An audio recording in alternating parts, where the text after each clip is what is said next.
This is the best student in the school, the smartest. While the popular kids are with all the girls, Jay is sharpening his brain. But even for those who only study, there are girls interested in them. This girl can't take her eyes off the student council president. One day, the guy who only studies and never gets into fights showed up at school hurt. Everyone was surprised. Nobody in the school could imagine the reason for it. Jay is a student who could become first in the national ranking. He does everything by the book. But one day everything changed. The teacher introduced the new transfer student from the United States to the class. She is the school principal's granddaughter, so everyone must be nice to her. When the blonde girl saw Jay in the classroom, she could not hold back and kissed him right in front of everyone. That scene shocked everyone, especially the girl who always had feelings for Jay. Look at this. Even the principal was watching his granddaughter's first day of school through the window. The protagonist had no idea what was going on. He had never seen this girl before, but the girl, Shelley, just looked at the boy next to her and said, "You there, ordinary boy, I want your seat." Of course, the boy didn't refuse the polite request. Later, students who weren't even friends with Jay surrounded him, asking since when he had a 10 out of 10 girlfriend. The only sad person there was that girl, but to understand this, we have to go back a few days. This guy here is named Jay, and even though he lives near the school, he likes to ride his old bicycle. The reason is simple. School is boring, so at least a little adrenaline in the morning. On the way, everything is an obstacle, so Jay rides through it all as if he were waiting to be called by Red Bull. The workers get scared, and the couples tasting each other's lips get scared too. When he reaches the deadly slope, where even walking down is dangerous, Jay has no fear. He rides down at maximum speed, and at the bottom uses advanced maneuvers to break the bicycle. All the popular students at school saw this for the first time, and none of them were happy to see someone aura farming harder than them. Some liked it. Others decided they would teach this guy a lesson after school. Another school day began, and everyone around Jay was complaining about something. Jay focused only on his studies, paying no attention to his surroundings. While Jay reflected on how unmotivated he felt, Mia watched him nearby. Mia was surprised when her friend asked what she was thinking about. Her friend wanted to know if Mia had been studying hard for the upcoming exams. Smiling, Mia replied that she was studying a little now and then. Her friend advised Mia to dedicate more time unless she wanted to perform poorly on the tests. Her friend believed Mia should study, but not focus solely on it. Mia thought the student council president was someone who only studied and had no hobbies. However, Mia always defended him whenever anyone spoke poorly of him. Mia had nothing but praise for the president. Yet, in her eyes,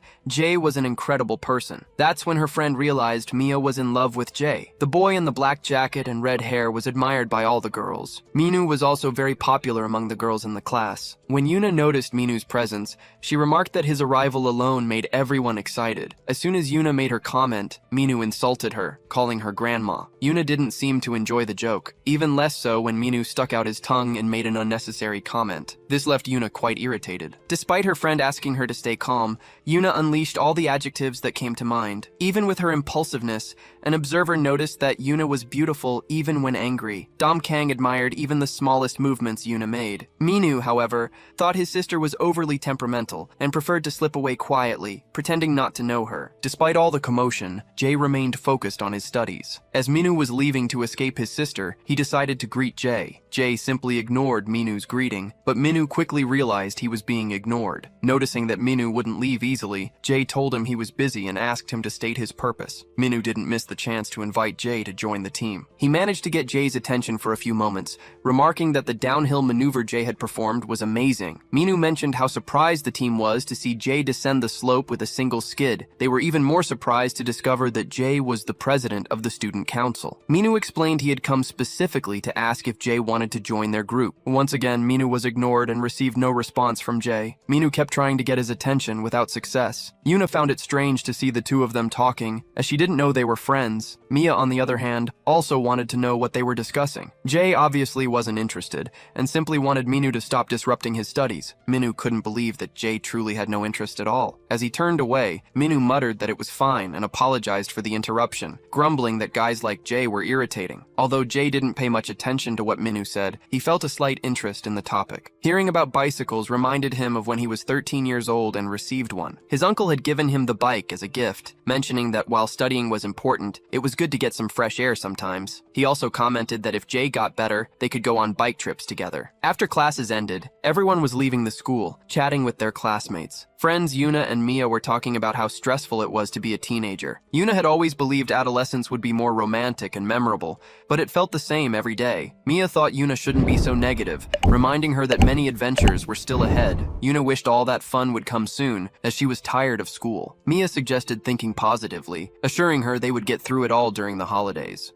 Kang suddenly appeared, asking if Yuna wanted to watch a zombie movie with him. Startled, Yuna screamed and asked him not to be so loud, deciding to punish him a little. She had already warned him not to show up like that, as it was something a stalker would do. After the punishment, Kang noticed Yuna knew how to punch very well. As soon as he recovered, he chased after her, eager to watch the movie on a 90-inch LED TV. Meanwhile, Jay was watching his classmates leave through the window while packing his school supplies. After preparing his backpack, ready to leave, he noticed Minu was behind him again. Minu explained he made a point to return while Jay wasn't studying. He quickly stated he just wanted a chance for Jay to decide if he truly didn't want to join the team. Minu mentioned there would be a race that night, and that a competitor was interested in challenging Jay. Jay, however, simply looked Minu in the eyes and said he hadn't even started riding yet. He asked Minu to stop bothering him and go play with his friends. Even so, Minu persisted, mentioning a guy in their group named TJ Kin. Minu relayed that TJ Kin had badmouthed Jay's bike, claiming it was just junk and nothing special. TJ Kin also commented that he hated seeing someone place so much importance on a bike's features. Minu added that TJ Kin had seen Jay riding around on that bike for a long time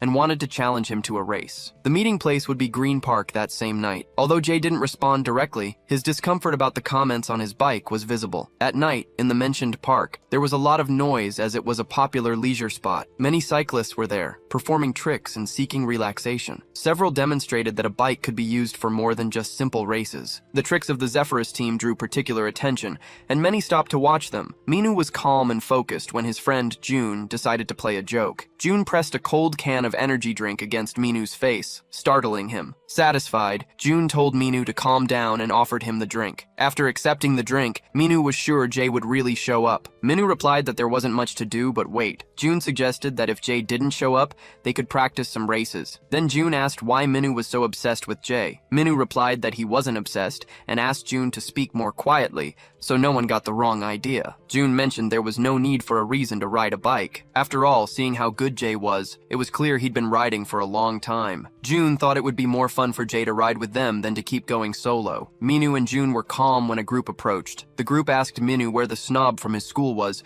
since Jay was already very late. Minu requested, however, that they wait a little longer. One of those present insinuated that Jay was avoiding the challenge. Minu, confident in Jay, replied that there was no need for such arrogance because Jay would show up soon. Minu suggested that while waiting, they could do a warm-up round. The group underestimated Minu since his leg was injured. In the heat of the moment, Jay finally showed up, and everyone began referencing some of Jay's accomplishments. Upon seeing Jay, Minu remarked it was a shame since Minu had been eager to race against TJ in his carbon bike, but perhaps there would be another chance next time. TJ then asked if Jay was really the guy who had challenged him. As TJ approached Jay, he extended his hand for a handshake, saying TJ thought Jay wouldn't show up. Jay, however, ignored the gesture, as he usually did. TJ wondered if Jay had some sort of issue. When Jay got closer, Minu mentioned he had been worried, thinking Jay wouldn't come. Jay got straight to the point and told them to get to what mattered since he was busy. Jay explained that June would outline how everything would work. June, greeting from a distance to avoid being ignored, mentioned he was from Sunny School. June said his name was June Lee, and he was in his 3rd year, surprising Minu, who noticed June's formal introduction. Another boy, Jack Joe, informed them he was in his 2nd year. Jack then explained the basics of the bike race. The rules were simple, a one-on-one competition. The winner would be the one who returned first to the starting point,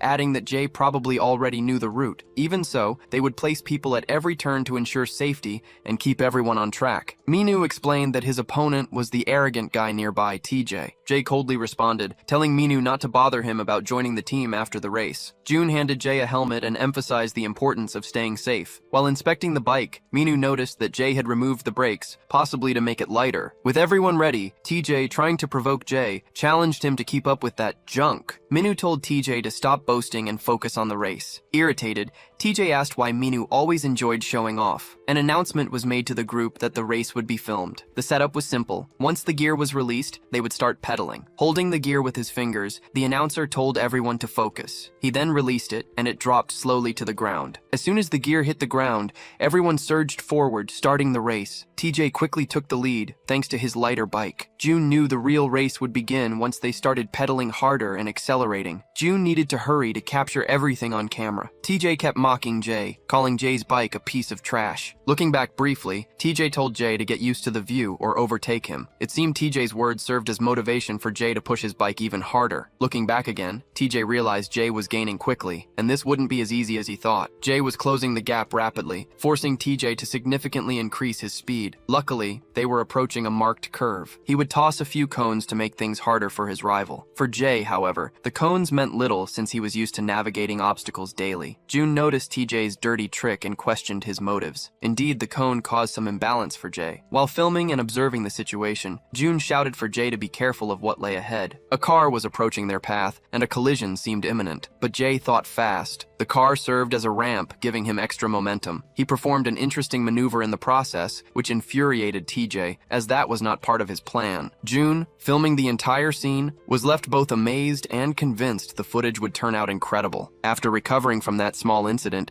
Jay kept pedaling and gaining speed. After the scare, June felt relieved not to have witnessed a disaster. He also shouted at TJ to stop with his reckless behavior. At one point, TJ sarcastically apologized, claiming his foot might have slipped. However, Jay was bolder than TJ had anticipated. June, while filming, kept an eye on TJ's movements, wary of what he might try. On the other hand, June admired Jay's skills, thinking the 360 maneuver and his reaction time were phenomenal. June wished his classmates had witnessed it live. The race continued, with Jay closing in fast on TJ. In moments, they were side by side, and Jay just wanted to end this ridiculous race. TJ assumed Jay was only talking to throw him off. Up ahead, a sharp curve signaled another challenge, and TJ was already hatching plans. He thought he might pull something off in that tight turn, as he had noticed something critical. Instead of slowing down, TJ seemed to speed up even more. Jay, however, had a different perspective on cycling. He took the turn with spectacular proficiency. Now, TJ had a full, unobstructed view of Jay's spectacle and maneuvers. He even had the chance to witness a perfectly executed drift right in front of him. As soon as they passed the curve, Jay had a noticeable lead ahead. TJ's face showed the impatience he was feeling,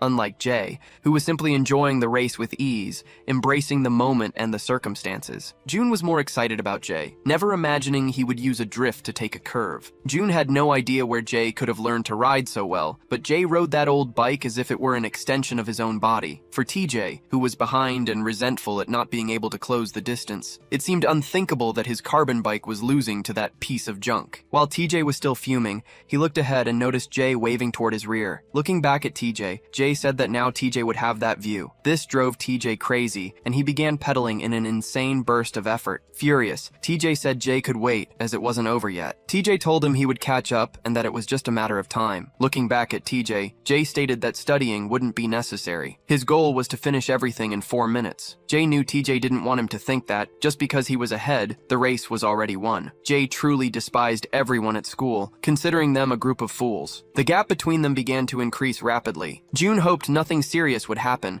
wishing for everything to end well. Jay pedaled effortlessly, while TJ strained himself to the limit to catch up. Annoyed, TJ said he wouldn't allow Jay to surpass him so easily. He declared that he would catch him on the last hill. However, this wasn't a challenge for Jay, who had already executed several maneuvers. June, who was behind recording the moment, shouted for both to slow down because the descent was too steep. Additionally, there was a fence at the bottom of the hill. June feared someone might get seriously injured if they couldn't maneuver properly. Nevertheless, slowing down didn't seem to be the intention of either of them, despite June's constant shouting. Jay, highly skilled, descended without even touching the fence ahead. He significantly reduced his speed, merely brushing it to push himself forward, and continued, pedaling as if nothing had happened. However, the one coming behind was having trouble. It was TJ. Having gained too much speed on a steep hill with a fence at the bottom, he was now in trouble. No matter how much he braked, he couldn't stop in time to avoid colliding with the fence ahead. Unfortunately, he couldn't avoid the impact and crashed against the fence as his bike tumbled. June, who was cautiously coming behind,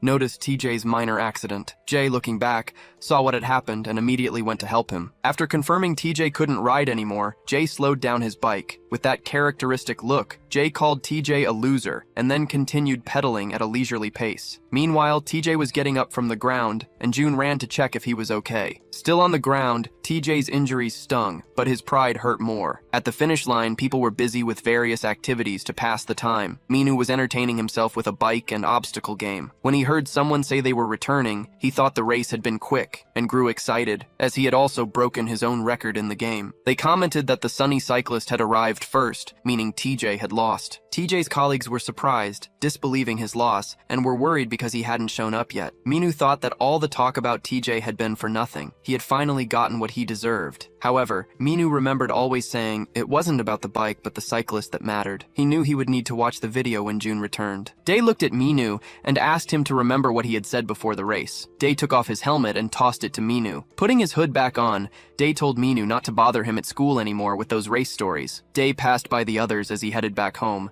Everyone thought he was very tough. Minu was eager for his friend to arrive soon because he wanted to know all the details of what had happened. As soon as Minu heard, he was surprised and asked what had occurred. Minu saw that Jay was carrying TJ and asking for a first aid kit. Onlookers asked what had happened and suggested TJ be taken to the hospital. TJ, gritting his teeth in pain, couldn't believe he had to endure such humiliation. Even injured, TJ still displayed arrogance, demanding that the person responsible for his accident be brought to him. Back home after the race, Jay noticed the house was empty since his mother was on duty. His brother, K-Joe, asked Jay where he had been messing around, suspecting he was riding his bike again. Jay didn't respond and simply bent down to take off his shoes, while his brother kept talking about university and entrance exams, insisting that he couldn't spend time biking with friends. Everything changed for Jay when he heard the TV, which was starting to play Kitty Hour. Jay jumped with excitement as the long-awaited cartoon had finally begun, not noticing that he had stubbed his toe on a corner. He rolled back and forth in pain, but it slowly subsided as the anime began. Gradually, his sad expression turned to one of fascination with what he was watching. Despite appearing mature, Jay was thoroughly delighted whenever a cat-themed anime aired on TV. K-Joe took advantage of Jay's distraction to head off for a shower, aiming to wash off the sweat from the race. While showering, K-Joe reflected on moments from the competition. Flashes of the race replayed in his mind. A strange feeling took over K-Joe. He had never reacted like this before. The next day, Jay was ready for school again. Inspecting his bike's tires, Jay noticed they were ruined due to the previous day's race. This wasn't good, and as he pondered over it, his brother came outside and observed him. K-Joe asked what was wrong with the bike, and wanted to know if Jay was really planning to ride it to school. Seeing his brother preparing to bike to school, K-Joe thought he was obsessed with bikes. However, Jay paid no attention to his brother's remark that riding a bike in the morning was a waste of energy. A student shouldn't exhaust themselves so early. Jay, already set to bike to school, simply said goodbye. K-Joe didn't understand what was wrong with his brother or what he would become if he kept acting this way. K-Joe was standing there, all serious, when a spotted cat suddenly appeared in front of him, freezing in fear. K-Joe had chased that cat on other occasions, and in that moment felt the urge to chase it again. Meanwhile, Mia was rushing because she had almost missed the bus, which was crowded that day. While she was crammed into the overheated bus with many others and surrounded by terrible traffic, Jay was simply cycling, enjoying the fresh breeze on his face. Inside the bus, people complained about the chaotic morning traffic. Mia looked around, feeling disconnected from the conversations of the boys nearby. Suddenly, her eyes caught sight of something that made her blush. It was her beloved riding by on his bike. Seeing him cycling to school, she momentarily forgot how unpleasant being on the bus was. Soon, the boys noticed that a bike could actually be faster than the bus. They realized they might need a faster and more comfortable bicycle. Meanwhile, inside a luxurious car also stuck in traffic, a young man was grumbling. However, the driver could do little, slowly inching forward toward the school. But when the young man saw a cyclist who would undoubtedly reach school long before him, he told the driver he'd rather bike than stay in the car. As Jay continued on his bike, the school principal, who also owned a bike and loved cycling, approached him. Jay glanced to the side and saw the principal, who commented that biking was a nice way to get some morning exercise. Jay found it natural that the principal also rode a bike to school. The principal, a well-built man, always commuted to work on his bicycle. Jay realized it was important to be cautious while cycling since riders like them weren't always welcomed. Sidewalks and roads were unsafe for cyclists, and unfortunately, even bike lanes didn't provide complete safety. Smiling, the principal told Jay to set the conversation aside and pick up the pace. Laughing, Jay remarked that the principal and the student council president couldn't afford to be late. At the school entrance, there was a commotion as some students were being stopped. One second-year student was singled out for his lack of uniform or extravagant behavior. He tried to sneak past but was stopped because his hair was an unusual color. When confronted, he was asked if he had accidentally spilled orange juice on his hair. Additionally, the student wasn't wearing his badge or carrying his backpack. He He claimed he had left them at school. However, this wasn't the answer they had been expecting. When Jay and the principal arrived, they saw all the chaos unfolding so early in the morning. The principal wanted to know what was happening, and the staff member explained they were simply enforcing the conduct code. The principal responded that it wasn't the best way to start the day. It seemed like all the students gathered there were the most attractive ones. The principal wanted to ensure the school's image wouldn't be compromised, and that students would be more mindful of their attire. All of them, putting on innocent faces, promised the principal they would maintain a good appearance. Shortly after, they ran off like mischievous children. However, the handsome student with orange hair stopped to listen to beautiful girls entering the scene. He thought to himself, since when were there such stunning girls around? Being small and cute, he caught their attention, and they invited him to meet them at lunchtime. The principal observed that the boy still retained his youthful charm. The janitor reminded the principal that he had a lecture scheduled for the morning. In the classroom, there was noise, people chatting, and others trying to sleep. Yuna was showing her phone to Mia, displaying a photo of the principal with an explanatory text, which she said was material for the lecture. He definitely had style, and Yuna noticed Mia staring at someone and asked why she was doing that. Mia was merely observing, as Jay had come to school on a bicycle that day. Yuna teased her, saying someone there was in love. When Yuna looked, her admirer, perhaps the guy with the band-aid mustache, was calling for her. She playfully threw a book at his forehead and told him not to shout behind her. He realized it was her way of showing she liked him. While all this commotion happened in the classroom, Jay was in the corner reading a book. Some boys in his class were talking about a video they'd seen online about a bicycle race. Even those who didn't like bicycles were interested in the video. Minu, passing by Jay, said he'd seen the video June had recorded of the race. The girls with Minu wanted to know how he knew the student council president. Mia was a very brave girl, always paying attention to what was happening during class. Meanwhile, a boy who admired Mia was asleep. Everyone in the classroom was somewhat bored, except for those who were sleeping and dreaming about getting scolded by Yuna. Occasionally, Mia would glance at her beloved to see if he noticed her. Even if he didn't look back, just imagining he might look made her blush. At one point, he did look, but indifferently. Perhaps he didn't even see her and was just gazing at the clouds. Everyone was leaving when someone noticed Jay from afar, preparing to ride again. Unable to resist, Kang wanted to ride for a second, so he placed a hand on Jay's shoulder and asked. Kang was completely ignored and had no choice but to watch Jay leave. From a distance, Jade approached and told Kang he couldn't borrow the bike, warning that he would probably break it. Kang felt calmer when he heard Yuna's voice approaching. Radiating happiness, Kang asked Yuna if she had noticed how radiant and beautiful his skin looked that day. Yuna replied that his face was oily because he'd slept through the entire class. Kang insisted, repeatedly telling Yuna to stop pretending she didn't like him, as he had noticed her watching him while he slept. That's when Yuna playfully kicked the back of Kang's leg and kindly asked him to be quiet. On his way home, Jay was riding his bike when he heard a noise coming from the tires. Jay stopped to check and realized his bike had finally gotten a flat. That's when TJ and his friends arrived, asking Jay if he wanted help fixing the piece of junk. Jay, barely recognizing TJ with his glasses and strange face, asked if TJ remembered him. Kang was walking calmly, as he had won over Yuna's affection to the point his body was sore. Since Kang had overslept during class, he needed to hurry to get to work. That's when Kang saw Jay from afar, the guy he had asked to ride the bike who hadn't let him. Kang noticed Jay wasn't alone, and that some troublemakers seemed to be bothering him. TJ asked if Jay had slept well, because TJ himself hadn't, and his forehead hurt. Jay, unsure who was speaking, asked TJ who he was. This made TJ furious, thinking Jay was mocking or ignoring them. Kicking Jay's bike, TJ accused Jay of being cocky just because he'd won with that piece of junk. Seeing his bike on the ground, Jay couldn't hold back. TJ said that first Jay had humiliated him in front of everyone with that pile of nothing, and now Jay was ignoring him, but Jay didn't want to hear it. He punched TJ to stop him from talking nonsense and for kicking his bike. At first, Jay didn't seem to be much of a fighter, as the punch didn't have much effect. However, it was enough to make TJ and his friends furious. TJ and his friends taught Jay a lesson and stomped on his glasses. Then TJ crouched to Jay's level on the ground and asked how Jay would show up to class the next day. TJ also asked if Jay remembered him now, but even after everything, Jay still didn't recall. TJ said Jay might need another lesson to improve his memory. That's when Kang spoke, drawing everyone's attention with his boldness. Upon seeing Kang, TJ, not knowing who he was, dismissed him as just another loser.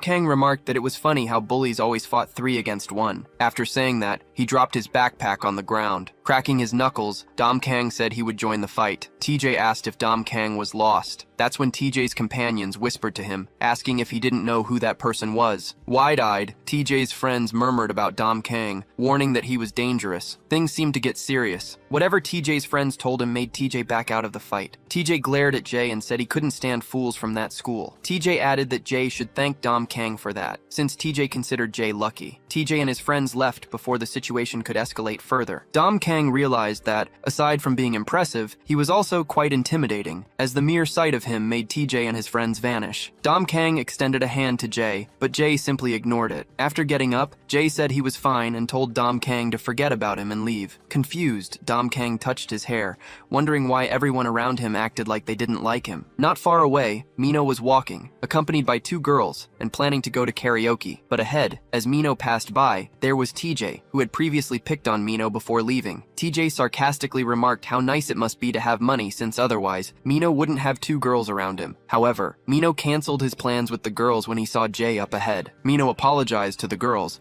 promising to reschedule their karaoke outing later. The girls were visibly disappointed. Nearby, Dom Kang was trying to explain to Jay that the bike was wrecked and that Jay was in bad shape. That's when Minu appeared, asking what had happened to Jay's face. Did he get into a fight? Dom Kang explained that some jerks from another school had been beating on Jay when Dom Kang showed up and stopped them. TJ knew what that meant. The guys who were with him earlier were probably trying to get revenge. Jay asked TJ if he was satisfied with the answer, then told him to leave him alone. Minu felt guilty and apologized for getting Jay involved in such a situation. Dom Kang simply told Jay to forget about it and never mention the team again. However, Dom was concerned about Jay's injuries and wanted him to go to a pharmacy. Jay didn't want to ask for help, but Dom insisted that something was seriously wrong with him. Dom even offered to at least walk Jay home, but Jay adamantly told him to stay out of his life. Frustrated with the standoff, Dom Kang decided to take drastic action. He stepped forward, got close to Jay, and with one swift hit, knocked him unconscious. Minu asked why Dom had done that, stating it wasn't necessary, but Dom explained that it was nothing compared to what Yuna would have done. Still,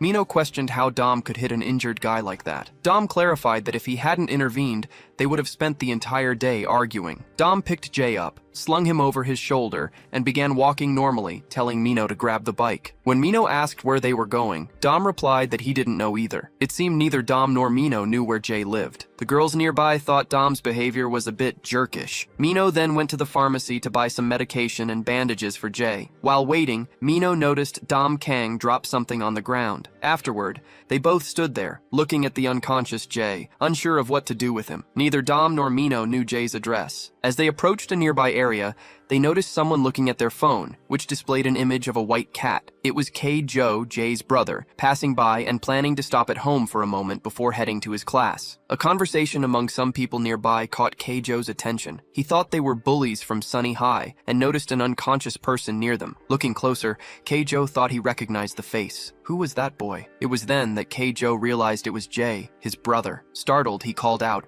catching the attention of Dom and Minu, who were pondering nearby. Dom Kang thought he heard the boy mention Jay's name, and Minu thought the same. K-Joe, terrified, didn't know what to do as the two guys stared at him. He feared he might be their next target. Minu wondered if K-Joe knew Jay, while Dom Kang suspected they were related. Trying to avoid eye contact, Dom Kang said he didn't know the boy and calmly began walking away. Dom Kang was convinced he wasn't mistaken. He was sure he had heard the boy mention Jay's name. Minu was observing closely and realized that the boy was significant, reminding him of someone. Then, Dom and Minu, piecing the puzzle together, realized the boy looked just like Jay, only younger. That's when they noticed K-Joe was lying and was, in fact, Jay's brother. Dom and Minu couldn't believe that, even seeing his brother unconscious, K-Joe walked calmly as if he didn't know him. Furious, Dom and Minu wanted to know why K-Joe was trying to act so calm while clearly running away. Dom Kang picked up Jay, still unconscious, and Minu grabbed the bicycle. The two then began following K-Joe. After some time, everything was cleared up, and K-Joe understood they were his brother's friends. When asked if he was abandoning his brother, K-Joe explained that he ran because he thought Dom and Minu would beat him up or something like that. K-Joe said he needed to take care of Jay. That's when Dom Kang realized how selfish he himself had been. K-Joe remarked that by running around and getting into fights, it seemed Jay had chosen his friends well. When they arrived at Jay's house, they placed him in his room, and Dom Kang began patching him up with bandages. After cleaning Jay's forehead, Dom finished the difficult task, doing everything he could. Now, it was up to the patient. K-Joe, however, couldn't believe his brother had such unbearable friends. Minu asked about the bandage under Dom Kang's nose, and Dom Kang revealed he had his own secret. Minu, quite curious, pulled off the bandage to see what was underneath. Seeing what was there, Minu commented that if the principal saw that, Dom Kang would be in serious trouble. Minu asked Keijo if there was anyone else in the house. Looking around the room, Minu noticed it was a typical boy's room. Minu also saw Keijo staring at what seemed to be surveillance, and Keijo said he was watching to ensure nothing got stolen. The more Keijo talked, the more Minu thought he resembled his annoying brother. Dom and Minu rummaged through the room until they found a picture frame with a photo of Jay's uncle and a bicycle from when Jay was a child. Minu approached to show the frame, but Dom Kang found it strange for him to get so close. Looking at the photo, Dom Kang realized that the child in the image couldn't be Keijo, that annoying boy. Then, they noticed the boy in the photo seemed kind, and realized it was Jay. Minu pointed out that Jay had owned that bicycle since he was little, then asked why he had shown up for the race after implying he wouldn't. Dom Kang found it odd that Minu was whispering. After observing him for a while, Dom Kang started noticing that the boy before him was gradually transforming into Yuna. Dom Kang thought he might be hallucinating because the boy looked so much like Yuna. Embarrassed, Dom Kang then wondered if he had been feeling a bit lonely lately. Until then, Minu and Dom Kang hadn't been close enough friends with Jay to know that he and Yuna were twins. Minu thought it was a family photo, but he couldn't remember who the boy in it was. Suddenly, Jay, his face covered in band-aids, woke up and asked what they were doing in his house. Minu and Dom Kang exchanged glances, then asked if Jay had finally woken up and if he had slept well. Jay got up, walked over to them, and snatched the photo frame from their hands. Angry, Jay told them to keep their dirty hands off his things and get out. Minu quickly grabbed a mirror and showed Jay his reflection, explaining that they had only brought him there to take care of him. Dom Kang, looking proud, said they didn't need to thank him, as he was just doing his duty. In a matter of seconds, Dom Kang removed all the band-aids from Jay's face. Jay told them he wasn't interested in arguing. He was tired and just wanted them to leave. Dom Kang placed a hand on Jay's shoulder and asked if he was really going to send them away like that. Minu and Dom Kang concluded that Jay wasn't being very kind, especially since they were only there to help him. They then decided to open Pandora's box and see what was on Jay's computer. Jay, angry, told them not to mess with his computer, but they ignored him and did it anyway. While Minu took the opportunity to pin Jay down, Dom Kang disdainfully examined everything Jay was studying on the computer. Smiling, Dom Kang told Jay he would show him the dark path to an entirely new world. Dom Kang added that Jay should be happy to have met them,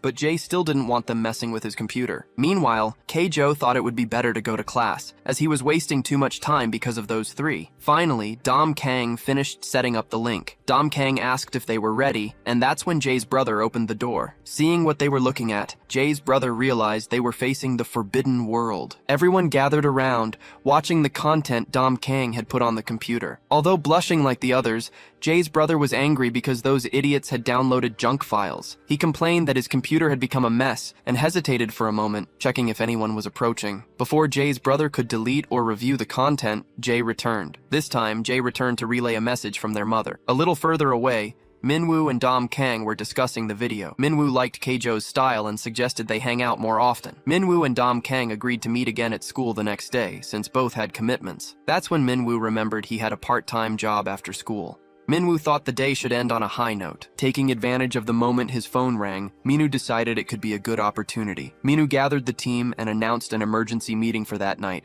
asking everyone to attend. It was essential for TJ and his gang to be there. Everyone was gathered as Minu had requested, but many were complaining about the meeting. Hearing the complaints, TJ smirked and said that if anyone had an issue, they should take it up directly with Minu. Some questioned if something had happened between Minu and TJ, as TJ's presence had been specifically requested. Feigning ignorance, TJ replied that it wasn't the first time Minu had acted like that. However, June commented that, regardless, Minu was the one who had started the team, so he deserved to be heard. June added that there must have been a reason for calling the meeting at that time. TJ remarked that June was just defending his friend from the same school. Those words made June uncomfortable, but before he could respond, he noticed Minu arriving. Minu walked in with a very serious expression, as if something significant had happened. TJ, unfazed by Minu's seriousness, continued with his jokes. More irritated than when he arrived, Minu adjusted his jacket and took a ring off his finger. Minu declared he was going to settle things with TJ, and, without hesitation, approached and punched him squarely in the face. The impact knocked TJ to the ground, and he needed help to get back up. No one understood what was happening. Those present demanded an explanation for Minu's seemingly baseless behavior. Minu then stated that TJ needed to stop slandering their team and leave while he could still walk. His declaration surprised everyone,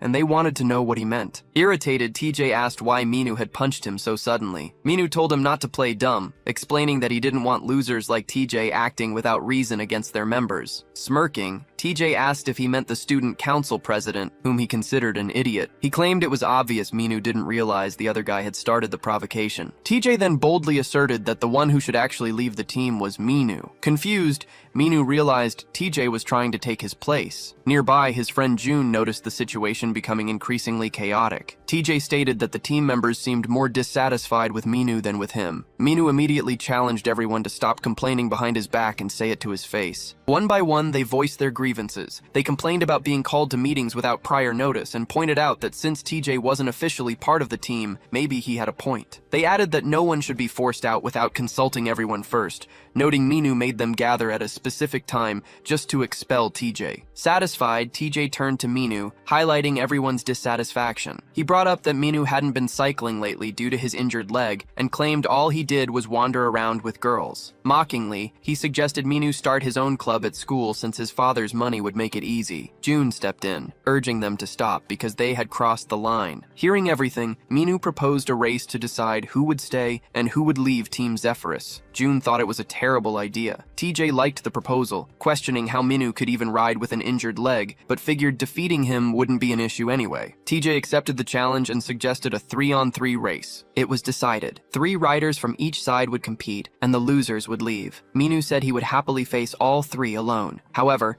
June insisted on joining, knowing it would be too much for Minu's leg. Still, no one else offered to substitute for the 3rd spot, making it a showdown between Sunny High and Mountain High. TJ joked, asking if anyone else would volunteer for Minu's team, adding that anyone willing to leave with those idiots was welcome. Silence was their only response. Thus, it was agreed the competition would be Sunny High versus Mountain High. Satisfied, TJ was happy it would be a 2-against-3 race. Minu, TJ, and June stared at each other for a while. Meanwhile, the school environment could be quite boring, often putting students to sleep. That's what happened to one young student, who dreamt a giant dragon appeared right after he gathered magical spheres. The dragon of the spheres was capable of granting a wish. The student wished for a perfect proportional body like Chris Hemsworth's. The dragon said it was easy, he just needed to eat a specific mushroom. Very satisfied, he took a bite, and after feeling intense agony, transformed completely. Wherever he passed, he made young maidens' hearts race. He became a handsome young man wearing a classic Chesterfield coat, the kind only tall men can pull off. These coats give a slim silhouette but conceal a muscular physique. All the girls admired his posture, wanting a man like him and asking if he had a girlfriend. Very gallant, he told them he could charge for the beats of their hearts by the digit. They all agreed to pay, pressing his head against their ample bosoms. At least that way he could hear several hearts beating simultaneously. The situation was so comfortable that he drooled on his desk while he slept. Gradually, someone called his name from a distance. Slowly, he opened his eyes and saw his classmate, feeling unhappy because it was all just a dream. Shin Young asked him about it, as he muttered that several girls were pressing his head. When she wanted more details, he brushed it off, saying it was nothing, and thanked her for the carton of milk she brought. He had a habit of calling her Little Water, which left her quite discouraged. Drinking the milk, he imagined feeling the smooth taste of calcium making him taller. Just then, a friend approached, putting an arm around his neck in a friendly headlock. However, the sudden move made him choke and waste most of the milk he was drinking. Someone wanted a girl to go somewhere with him, but another girl wouldn't let her pass. So, he recorded the romance between the buddies, not missing a moment and finding it very interesting. Passing by in the background, June and Minu asked Minu what he planned to do. The answer was obvious. Minu planned to win and kick TJ out of the group. Minu's friend was worried about how Minu would accomplish such a feat, considering his leg wasn't healed yet. Laughing, Minu said the doctor had told him that light cycling would help with recovery. However, Minu's friend warned that a little cycling wouldn't be enough for the race. He also said that with the relay format,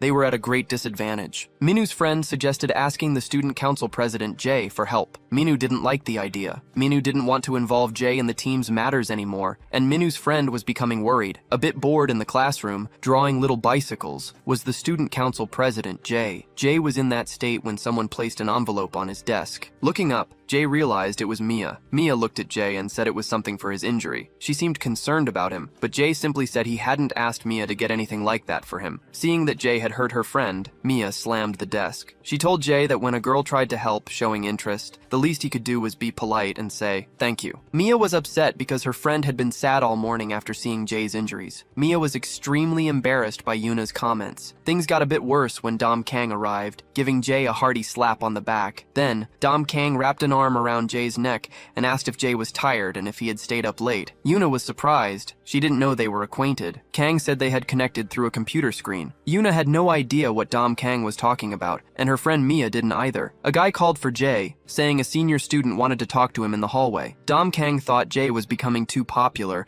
but shrugged it off and went to Yuna's side. As always, Yuna showered Dom Kang with affection. Rumors were circulating that the two were starting to date and acting a bit strange. While some girls were talking about Yuna and Dom Kang, they didn't notice the third-year boy standing nearby. When the girls saw him, they became embarrassed, but June was an easygoing guy. The girls left, whispering that he was very handsome, though one of them mentioned she'd heard he wasn't interested in girls. June overheard this and felt awkward since the situation wasn't what they assumed. June's expression changed, however, when he saw Jay's bruised face. June still didn't know about TJ. That's when June realized this might be why his friend Minu had been so angry with TJ. June, noticing the way Jay was looking at him, thought Jay might not remember June. June even wondered if Jay had some kind of facial recognition issue. So June spent 5 minutes explaining who he was and how they knew each other. This was helpful because Jay finally understood who June was and remembered meeting June before. June explained that he had approached to ask a favor and shared what Minu had done after seeing Jay's face. June mentioned that he didn't want to involve Jay in those matters anymore,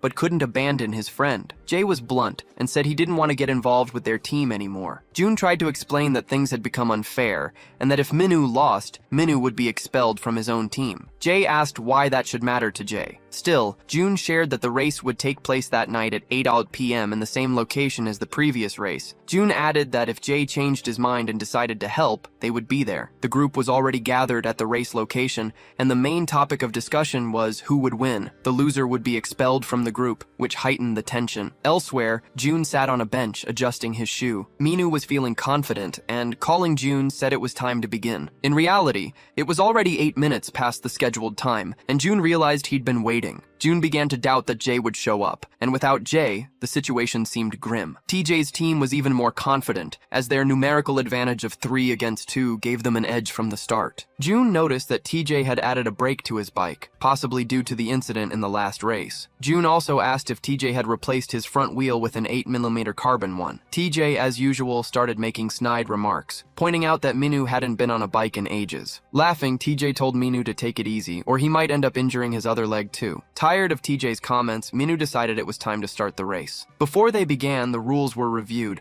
but everyone's attention shifted to the arrival of a girl on a scooter. She managed to capture the attention of all the guys with her bold entrance. Taking off her helmet, she said she was glad she made it in time, and introduced herself as Harry Lee. She explained that she was a commentator for a bike show on the internet channel Paprika TV. She had heard about the race and decided to attend. Upon removing her helmet, Harry revealed a stunning face that left all the guys blushing. She also mentioned she hoped to live stream the race if everyone agreed. Minu, ever the charmer, said it would be an honor to have such a beautiful woman document the event. TJ was thrilled at the idea, excited to humiliate Minu online. Harry quickly checked her 4G connection and started her live stream as usual. Viewers found it fascinating to watch a live broadcast of such an important race that would decide who stayed in the group. The official explaining the race, momentarily paused by Harry's arrival, now resumed. He explained that the event would be a standard relay race, where participants would pass a baton. Instead of batons, LED bracelets would be used. When enough pressure was applied, they would secure themselves to the wrist. He demonstrated how to do it by pressing the correct spot on the bracelet. In summary, the competitors had to deposit the bracelets at designated points, and the first team to complete the handoffs would win. The losing team, as everyone knew, would be expelled from the group. The leader of the losing team was asked if they were truly prepared to compete. He didn't quite understand the question. However, with a 3-2 advantage, the race already seemed uneven. The leader leader then told them to stop worrying about it,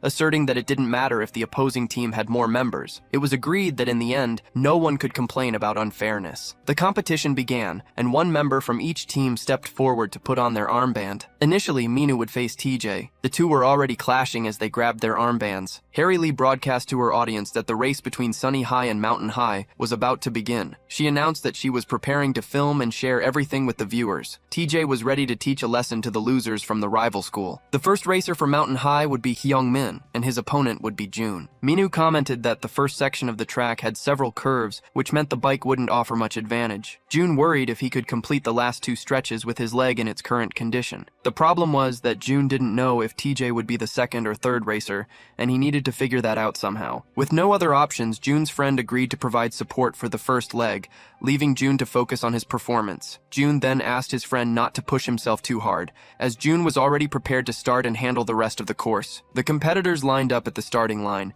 and those who wouldn't race watched the broadcast on their phones. Harry, ready to record, positioned herself. It was announced that, just like in previous races, the competition would start when the gear touched the ground. The guy with the gear prepared, holding it by the edges of his fingers, ready to let it slowly fall to the ground. As soon as the gear touched the ground, the two started the race. The competition began fiercely, with June performing well at the start. Harry Lee, recording live, followed closely on her bike, a camera mounted on her helmet. It was easy to see that the blue armband indicated Mountain High, and the red one represented Sunny High. At that moment, Mountain High took the lead. The race was being streamed live, and people from different places were commenting on it. The crowd waiting for the participants' return also followed the race closely, watching their efforts with each pedal stroke. Despite his effort, June didn't have Minu's skills and struggled to keep pace. June's rival from Sunny High taunted him, asking if that was truly all June could manage, despite clearly seeing the effort he was putting in. The Sunny High competitor did his best to close the gap and was almost succeeding. The Sunny High rival suspected June might be plotting something, as June didn't respond to the insults and remained silent. Deciding it would be better to increase the gap, the rival started pedaling faster. To maintain the lead, the frontrunner pedaled as fast as he could. However, the gap between him and the second-place racer didn't widen. Although still ahead, the pressure mounted on the frontrunner, as it seemed the second-place racer could overtake him at any moment. That's when the frontrunner realized the second-place racer was using a slipstream technique. June, though he seemed quiet, had his strategies. Harry, the commentator,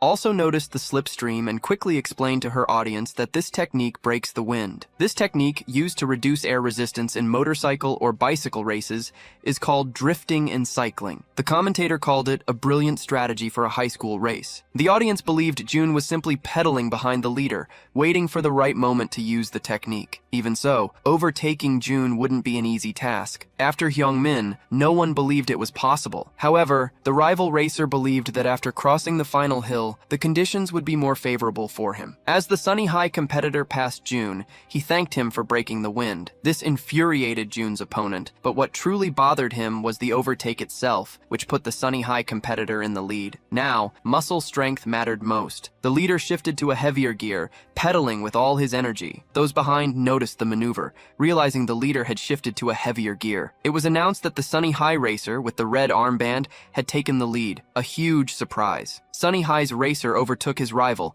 especially on the uphill stretch, leaving Mountain High's competitor gradually falling behind. The gap began to grow, becoming too large to close in such a short time. June's friends, following everything online, thought he was incredible. Meanwhile, the second-place rival couldn't understand how June climbed so quickly. Further ahead, the two racers who had already finished their relay were positioned for the final leg. The sound of Harry Lee's scooter could be heard approaching, indicating they were nearing the finish line. Minu suggested it was better to prepare and wished his opponent good luck, believing his opponent could catch up. Minu didn't even know what he was talking about, unaware of who would actually reach the finish line first. Minu asked Jiwon if his teammate would be able to surpass June, and then the worst happened. Minu saw with his own eyes that it wasn't his teammate approaching but June. June pointed ahead, and Minu quickly spotted the approaching racer. This left Jiwon unsettled, as it represented a disadvantage for their team. June was in the lead, alone, with no competitor nearby. high. Minu watched proudly, knowing what June was capable of, and June smiled back at him. With all that positive energy,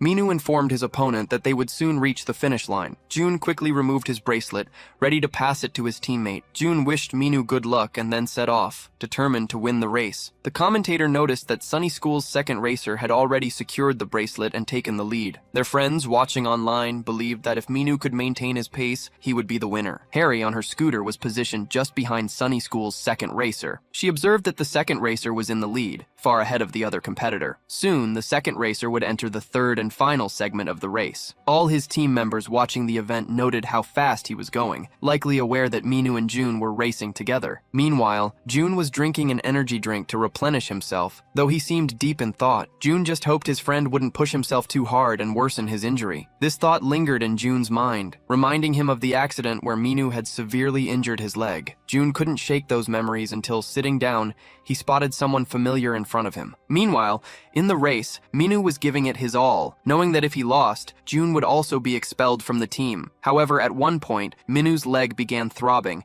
and the pain became unbearable. At his position, waiting for the second racer, TJ was anxiously anticipating his turn. TJ grew frustrated when someone watching the race commented that he might be the one expelled from the team. The rival school was already in the lead, and TJ was furious, realizing they were pleased with the situation. TJ thought his teammate was approaching to hand off the bracelet to him, or so he believed. But then TJ saw the red bracelet and realized it wasn't his teammate, but the rival racer, pulling ahead with a gap too wide to close. Everyone noticed the speed was so high, it seemed more like a motorbike than a bicycle. TJ was furious with his teammate, who should have arrived much earlier, making the race harder. Far behind and exhausted, TJ's teammate, the racer passing the bracelet, was struggling to pedal as fast as he could. On their phones, many people followed the live broadcast, realizing that Sunny School's team had reached the final stretch. Meanwhile, Mountain School's team was still lagging with their second racer. Following the race while drying off after her shower to stay updated, the commentator noted that the gap between the teams was widening. This pleased Minu's former friend, who seemed to still harbor a bit of fondness for their friendship. In the race, Minu pedaled desperately, despite the intense pain. At one point, speeding uncontrollably, Minu spotted a cat in the middle of the road playing with a ball. It was too late to stop. As Minu tried to brake and avoid the cat, he overexerted his injured leg, aggravating the injury. Without the support of his leg, Minu fell to the ground with a harsh crash. The commentator narrated everything she saw, and everyone following the livestream was upset. June, his loyal friend, was devastated by the news, while Minu, lying on the ground, realized the race was over. The commentator, stepping in to give Minu first aid, announced that the broadcast would be temporarily paused due to the accident. She turned off the live stream, leaving all viewers in suspense. June knew Minu shouldn't have raced like that, especially with his injured leg. Unaware of the accident, TJ was pedaling as fast as he could, thinking he still had a chance to catch up. Further ahead, to his surprise, TJ saw the fallen bike, Minu on the ground, and the commentator assisting him. It was a sublime moment for TJ, who couldn't help but smile. Even he knew this outcome had been inevitable. From the start, racing with an injured leg had been a massive risk, but TJ thought his luck was unmatched. Minu, still on the ground, struggled to see who was near him. Slowly, his blurry vision began to clear. Harry Lee approached and asked if Minu could stand. Turning to the side, Minu noticed someone else, Jay, who asked what he was doing on the ground. Minu told him there was no need to stare like that, and that he could just send the message. Jay bent down slightly and removed the bracelet from Minu's arm. Both Minu and the commentator found that strange. Immediately after, however,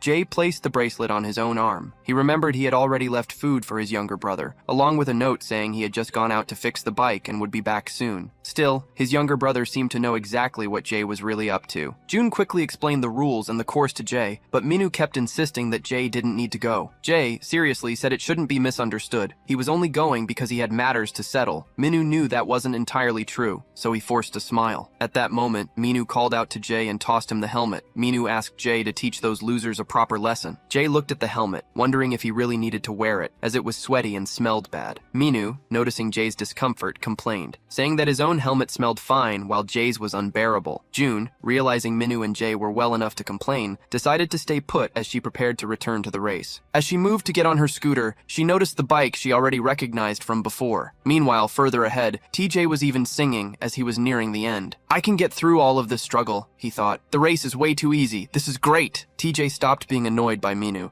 and even felt a bit sorry for him, though he shouldn't have tried to race while injured. TJ found it quite inconvenient to have to finish the race alone. Standing up, Minu, quite cheerful, thought TJ should be worried because a monster was right behind him, and TJ quickly noticed that. He couldn't believe a cyclist was catching up to him. It was monstrous speed. Upon looking more closely, he realized it was Jay. TJ's eyes widened in disbelief. He couldn't understand what Jay was doing there. That's when he realized the race wouldn't be as easy as he had initially thought. TJ started pedaling desperately, knowing that if he didn't, the other school would beat him. He realized Jay, chasing him with such skill on the bike, was a beast. TJ felt like Jay was hunting him like a mad dog. So little distance remained. TJ thought he had come too far to simply lose like that. He believed he wouldn't be overtaken on the downhill section just ahead. TJ thought that, to secure victory, all he needed to do was outpace Jay on the downhill. Feeling the constant pressure from Jay, TJ, sweating but sticking to his plan, continued as he had intended as soon as he reached the downhill section. However, TJ knew it wouldn't be that simple. When TJ started speeding down the hill, memories of the previous incident flashed through his mind. The fear of another collision overwhelmed TJ, causing him to brake and lose what little lead he still had. Meanwhile, Jay was a true beast on the downhill. For him, brakes simply didn't exist. Literally, as Jay's bike didn't even have them, but he didn't care in the slightest. Jay simply executed a rock walk during the downhill, performing a 180-degree drift. Such maneuvers were routine for Jay. For that reason, after completing the maneuver, Jay simply continued on his path, leaving TJ behind. TJ, extremely irritated,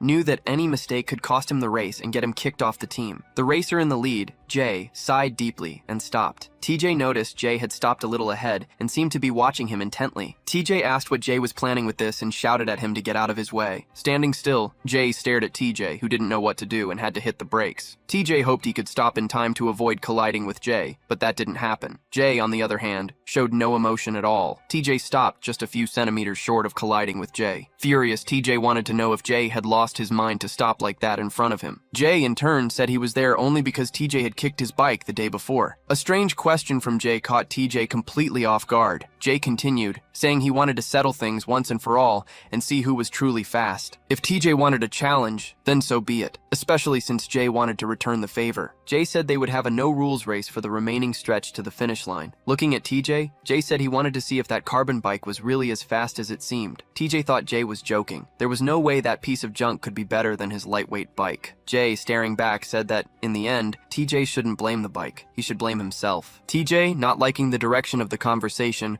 told Jay to shut up and just get started already. The two positioned themselves correctly to start the race and took off. Both were determined to go as fast as possible to leave the other behind. At first, TJ's carbon bike was slightly ahead by mere millimeters. TJ smiled, seeing his opponent lagging behind, but it seemed Jay was just warming up. The real race was about to begin. Jay put so much power into his pedaling that he gained incredible momentum and overtook TJ. TJ couldn't believe he was losing to this guy who had seemingly come out of nowhere and was stealing his victory. Meanwhile, the team members noticed Minu and his friend June returning. They asked each other if Minu was okay and whether they thought he was really in such bad shape. Minu admitted he felt terrible about ruining the race, saying his leg wasn't fully healed yet. June reminded Minu that he'd warned him against doing such a reckless thing. Pushing his leg that way was irresponsible. Looking downcast, Minu acknowledged that racing with an injured leg had been a mistake. Harry Lee remarked that Minu was lucky not to have been hurt worse after crashing at such speed. TJ's other two team members seemed satisfied, believing they had won. But then they looked closer and noticed someone approaching alongside Jay,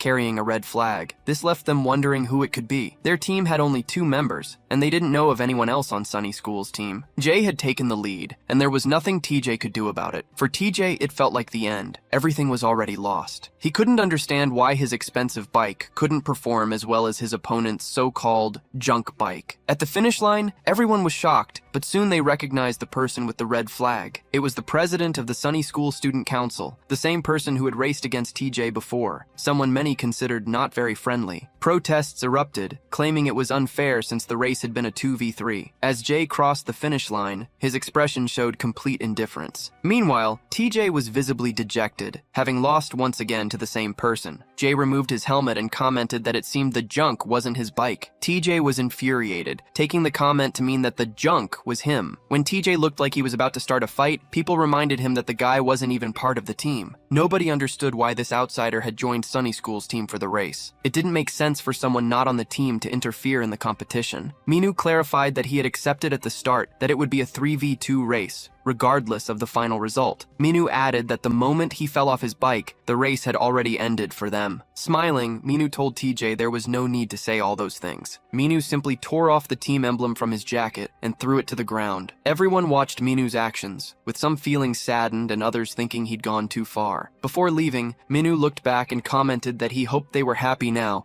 and asked them to take care of the team. Minu cast a sad glance at a few members, but he knew there wasn't much more he could do. June touched Minu's shoulder and they left together. Minu felt bad about losing. As a result, June had to leave the team alongside Minu. For June, it wasn't a big deal. They could walk away together and form a new team. Shortly after, Jay tossed a helmet toward Minu. Catching the helmet, Minu thanked Jay for his support during the race. Jay didn't respond, simply ignoring Minu, turning away, and riding off on his bike. Minu realized Jay hadn't changed at all. Harry Lee noticed something about Jay. He was riding a bike inherited from someone she knew well. Minu moved forward, though his leg still hurt significantly, and June offered to take him home. Minu insisted he didn't need to be treated like a child, and said his house was nearby. Despite winning the race, TJ wasn't excited. It was the second time he had felt the sting of defeat. His friends asked if he was coming with them, but TJ was lost in distant thoughts. He pondered the humiliation he had suffered and what people would say about his defeat. Someone approached and commented on the bitter look on his face. TJ, ready to fight, stood up but restrained himself when he realized who it was. Vinny Hong asked if TJ was the fool who would try to challenge him. Seeing Vinny, TJ felt satisfied. It had been a long time since he'd seen his friend. TJ smiled and asked what Vinny was doing there. Vinny jokingly replied, asking if he wasn't allowed to be there. TJ replied that of course he didn't mean it that way. Vinny explained that he had watched the race, and it seemed Minu's leg was fine. However, TJ's friends commented that Minu was nothing more than a fool now. TJ's friends explained that they had won the race, and, as agreed, Minu had left the team. Vinny joked, saying that with the cat gone, the mice had come out to play. The three who had competed against Minu's team seemed kind. Vinny mentioned that Minu's team was disbanded, and there was nothing left to do. Meanwhile, TJ thought that Minu wasn't even part of his team anymore. Vinny showed interest in Minu's activities, noting that Minu seemed fine based on the race. However, Vinny suggested Minu be careful with his leg. Then, Vinny added that he would be leaving his own team. This left TJ confused, not understanding what Vinny really meant. A few petals later, Minu and June were in front of Minu's house. Minu was despondent over losing the race and his team. Minu felt upset about being expelled from his own team, thinking, if only it weren't for my leg. At that moment, Minu's parents arrived, and Minu's gaze met his father's. Minu greeted his father, who immediately asked loudly what Minu was doing outside. Minu's father wanted to know what had happened since Minu was supposed to be studying. Minu's stepmother tried to calm things down, saying it was just a teenage thing. Noticing a cut on Minu's face, his stepmother asked how he had gotten hurt. Gently, his stepmother approached to examine the wound, asking if he had fallen off his bike. Without thinking, Minu asked his stepmother to take her hands off him. His stepmother was shocked, not expecting such a rude reaction, especially in front of Minu's father. In an attempt to discipline Minu, his father punched him and repeatedly called him a thug. Minu's father said Minu should show respect since he was the eldest son, but Minu didn't care. Minu accused his stepmother of only wanting his father's money and taking advantage of his mother's absence. Furious, Minu's father accused him of using money for his own benefit, and even mentioned the bike he had bought Minu. Shouting, Minu's father demanded that his son hand over his wallet and all his credit cards. In defiance, Minu threw the wallet on the ground and said he didn't need his father's money. After hearing those words, Minu's father, even more frustrated, kicked him out of the house. Minu's twin sister, watching from the window, felt deeply saddened by the argument. Minu's twin sister retreated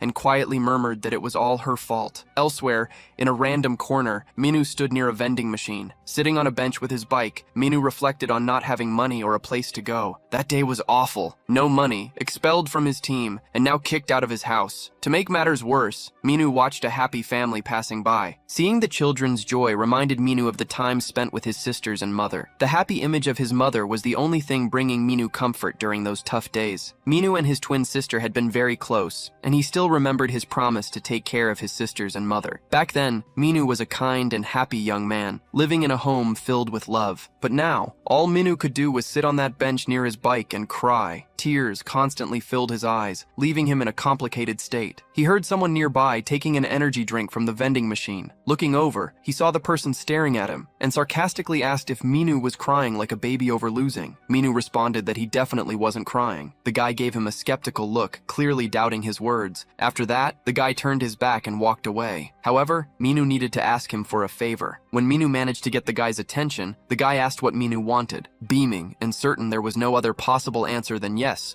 Minu asked if he could stay at the guy's house for the night. The guy simply walked off without even giving him a reply. Minu persisted, explaining it would just be for one night. He had no money and had been kicked out of his house. The guy responded that it wasn't his problem, making Minu think of him as a heartless demon. Despite this, Minu kept insisting, promising it would only be that one time. Jay, however, explained that he needed to get back to studying and suggested Minu ask another friend for help. Minu replied that he had no one else to turn to. Jay then made it clear that he wasn't the right person to help either. At that moment, Minu realized they were just schoolmates and nothing more. Faced with this harsh reality, Minu understood he was alone. He no longer had a team or a home. The few people who approached him were only interested in his family's social and financial status. No one around him genuinely cared about him. Their interest was solely in his father's wealth. People got close because they knew he was the son of a prominent businessman. Minu, out of convenience, also put on a mask when dealing with everyone. His father was always surrounded by lies and fake people. This was the reality Minu had always known. As a result, Minu also started hiding his true self, wearing countless masks. Since childhood, whenever Minu took off those masks, he found himself alone. As a child, Minu discovered a way to escape loneliness. He got a bicycle. The bicycle became his refuge, and he developed a passion for cycling, eventually forming his own cycling group. Initially, the group was made up of people who simply enjoyed cycling. It was called Team Zephyrus. Unfortunately, Minu lost even his team, and his situation worsened when it started to rain. Out of the corner of his eye,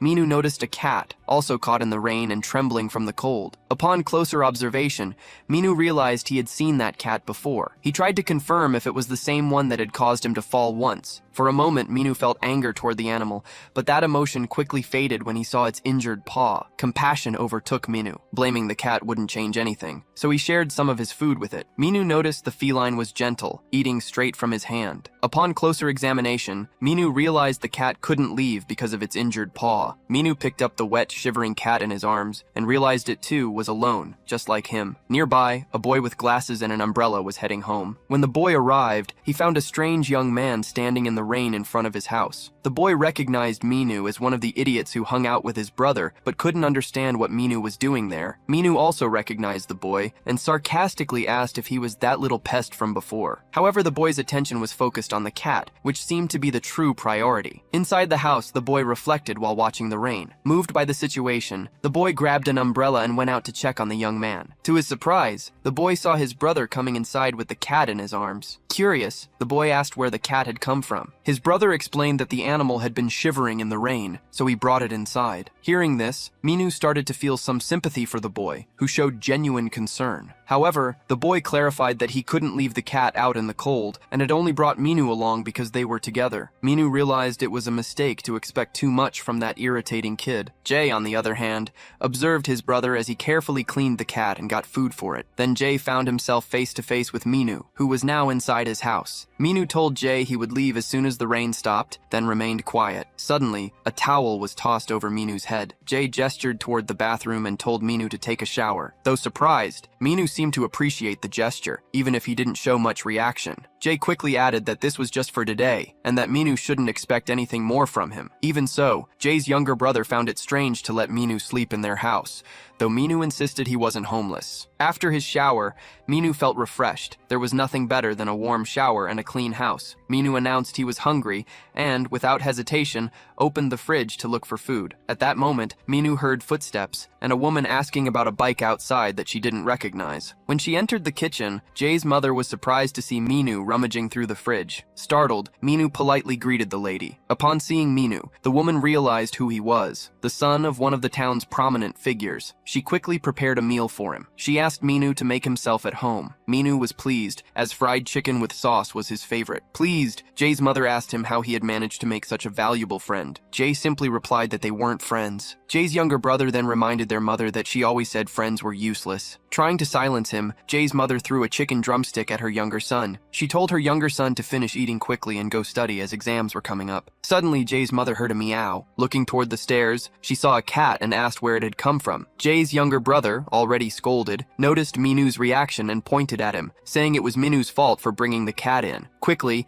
Jay's younger brother placed all the blame on Minu and ran to hug the cat, which had already been named Jack. Jay and his mother realized that the boy had already given the animal a name. Trying to be subtle, Jay's mother smiled and told her younger son it would be better to return the cat once their guest left. But the boy, with his mouth messy from sauce and still hugging the cat, pretended everything would go as his mother wanted. Noticing the slightly injured faces of Jay and Minu, the woman asked if they had been in a fight. Jay, to avoid answering, quickly drank some soda, keeping himself from speaking. The responsibility fell on Minu, who stammered, saying he and Jay had fought with some boys. Jay's mother became furious, saying she would go after those responsible, as no one could insult someone so valuable. She wanted to know which school the boys were from, but Minu said he wasn't sure since they were wearing casual clothes. Minu tried to calm her down, assuring her it wouldn't happen again. Jay quietly stood up, thanked his mother for dinner, and went to his room, watched by Minu and his mother. Jay's mother commented that Jay's grades were dropping. She also said that if this continued, Jay wouldn't be allowed to ride his bike anymore. Jay simply replied that he understood and left for his room. Minu entered shortly after, as he would be sleeping there. Upon noticing Jay on the computer, Minu asked what Jay was doing. Jay just glanced at Minu and didn't answer. Soon after, Minu was already lying on the bed, commenting that he was so full and the bed was very soft. Almost asleep, Minu said he thought Jay's life wasn't easy either, as his mother pressured him to be the best in class. But Minu added that he envied Jay, because Jay had a mother who was present and spoiled him like that. Jay turned off the light and used his feet to try to push the intruder off his bed. Minu insisted he couldn't sleep without a bed, and suggested they could share it. Annoyed, Jay made a spot on the floor for himself to sleep. Surprisingly, Jay struck up a conversation asking when Minu started cycling. Minu replied that it was during childhood,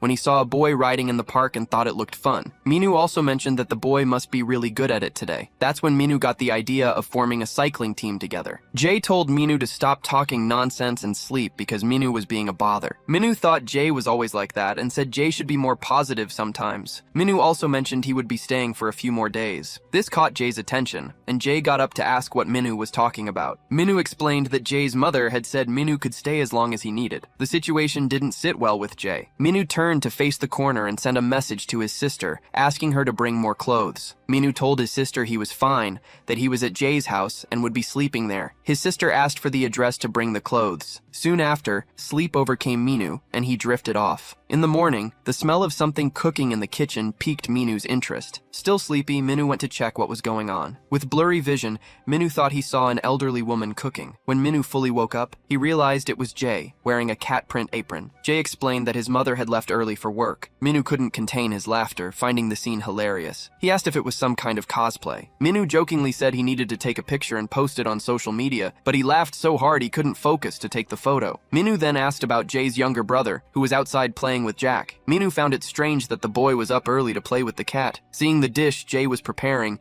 Minu thought it was a special breakfast in his honor. Minu was already holding a spoon when he realized the food wasn't for him. Minu questioned where Jay was taking the food, and Jay replied that it was for the cat. Minu complained, saying he was starving, and that Jay shouldn't give his food to the cat. Jay in turn told Minu to prepare his own breakfast. Meanwhile, elsewhere in the city, Sunny High's principal was getting ready for another workday. His phone rang, and he wondered who could be calling so early. Hearing the voice of Shelley, his granddaughter, he felt proud and wanted to know how she was. Shelley said she was returning to Korea and wanted to see him. The principal replied, smiling, that he couldn't wait. Shelley confirmed she would call upon arrival. The beautiful blonde girl with a bike in her room seemed to share the same interest in cycling. Early in the morning, Minu was taking care of his bike, checking the finer details. Minu was surprised by the arrival of his sister, Yuna, who brought the clothes he had asked for the previous day. Yuna asked what Minu was doing. Minu replied that he was just fixing the bike since it got wet the day before. Yuna, who had a certain annoyance with her brother's bike, handed him the bag of clothes and told him to stop being stubborn and go back home. Yuna said she would take care of their father, but Minu still didn't seem convinced. Surprised, Yuna commented that she found it strange Minu preferred staying at Jay's house, and she also didn't expect Jay to be so nice to him. Minu explained that despite Jay being stubborn, things were going well. Yuna offered him a ride in the family car to school, but Minu, proud as ever, refused. Minu said he would go by bike and suggested that Yuna should start cycling too. Ignoring the advice, Yuna said she would see him later and told him not to be late. Yuna got in the car and went to school, leaving behind the image of her brother with his bike. As Minu waved goodbye, Kay, who had been there all along, asked if Yuna was his girlfriend. Only then did Minu notice the boy's presence. Indignant, Minu replied that he would never have such an ugly girlfriend and explained that she was his sister. Then he asked how long Kay had been there. Kay, ignoring the question,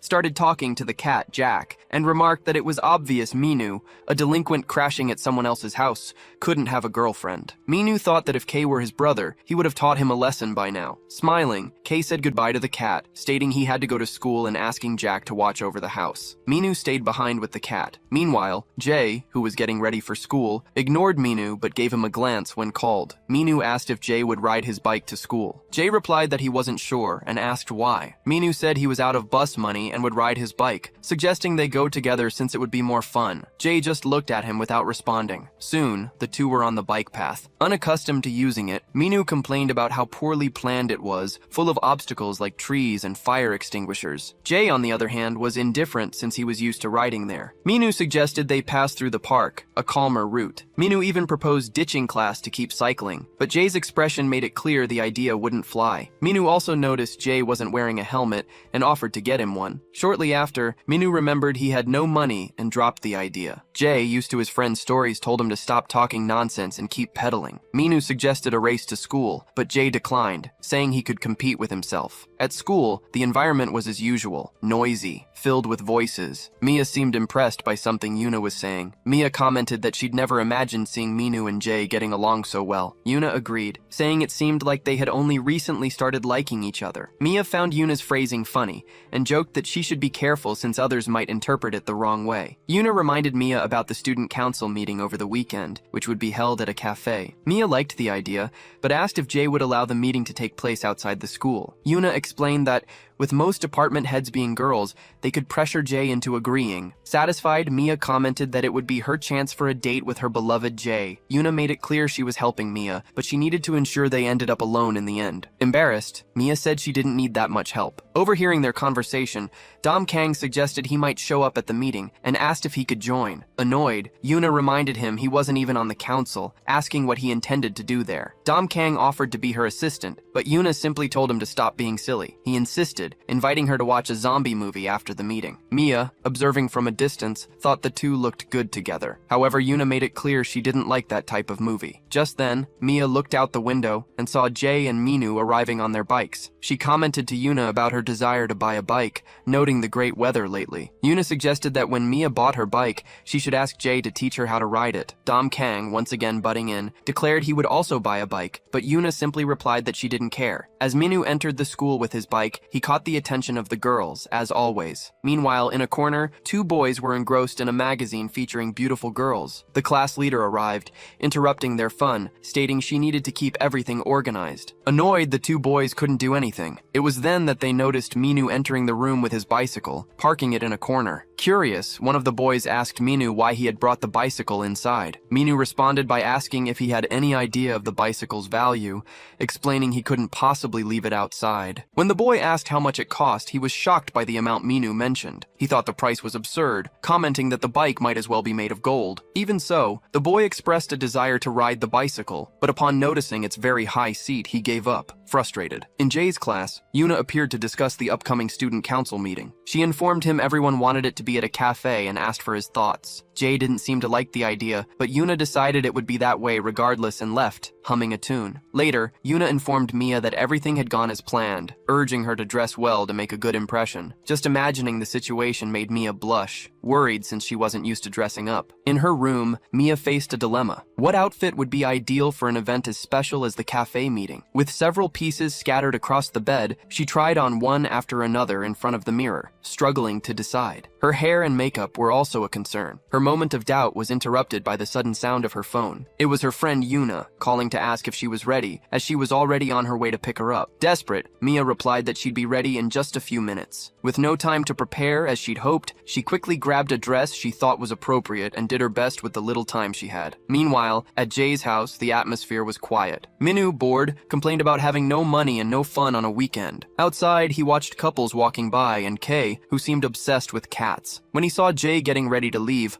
Minu asked where he was going. Jay explained he was going to a student council meeting. Surprised, Minu questioned why anyone would have a meeting on the weekend and asked to tag along, citing his boredom. Jay refused, stating he preferred to go alone. Disappointed, Minu held the door, promising to take care of the house and asking Jay to bring back something nice like ice cream. Jay just looked at him without replying. At the cafe where the meeting was scheduled, the atmosphere was calm, with a few people scattered at tables. One couple, in particular, seemed to be enjoying themselves, but at Yuna's table, the mood was more uncomfortable. Yuna noticed Dom Kang nearby, enthusiastically praising the cafe's bagels. A little late, Mia arrived, embarrassed, explaining she hadn't expected everyone to already be there. Her different, more polished appearance initially confused Dom Kang, as he didn't recognize her. This made Mia even more self-conscious, until she mentioned he should recognize her by her voice. Yuna got excited seeing Mia without her glasses, suggesting she should wear contact lenses more often. Mia thanked her for the compliments, explaining it was just a temporary change. One of the guys at the meeting, while flirting with his girlfriend, commented on how stunning Mia looked without glasses. His girlfriend, however, scolded him, calling him a pig. Dom Kang, observing the couple, asked Yuna if she'd like to fight with him like that too, but Yuna ignored him. At another table, Vinny was visibly annoyed. His friends were commenting on a group that was staring at them judgmentally. Vinny noticed the people at the other table were talking about his appearance, particularly his left eye of a different color, insinuating it was a contact lens or cosplay. Tired of the jokes,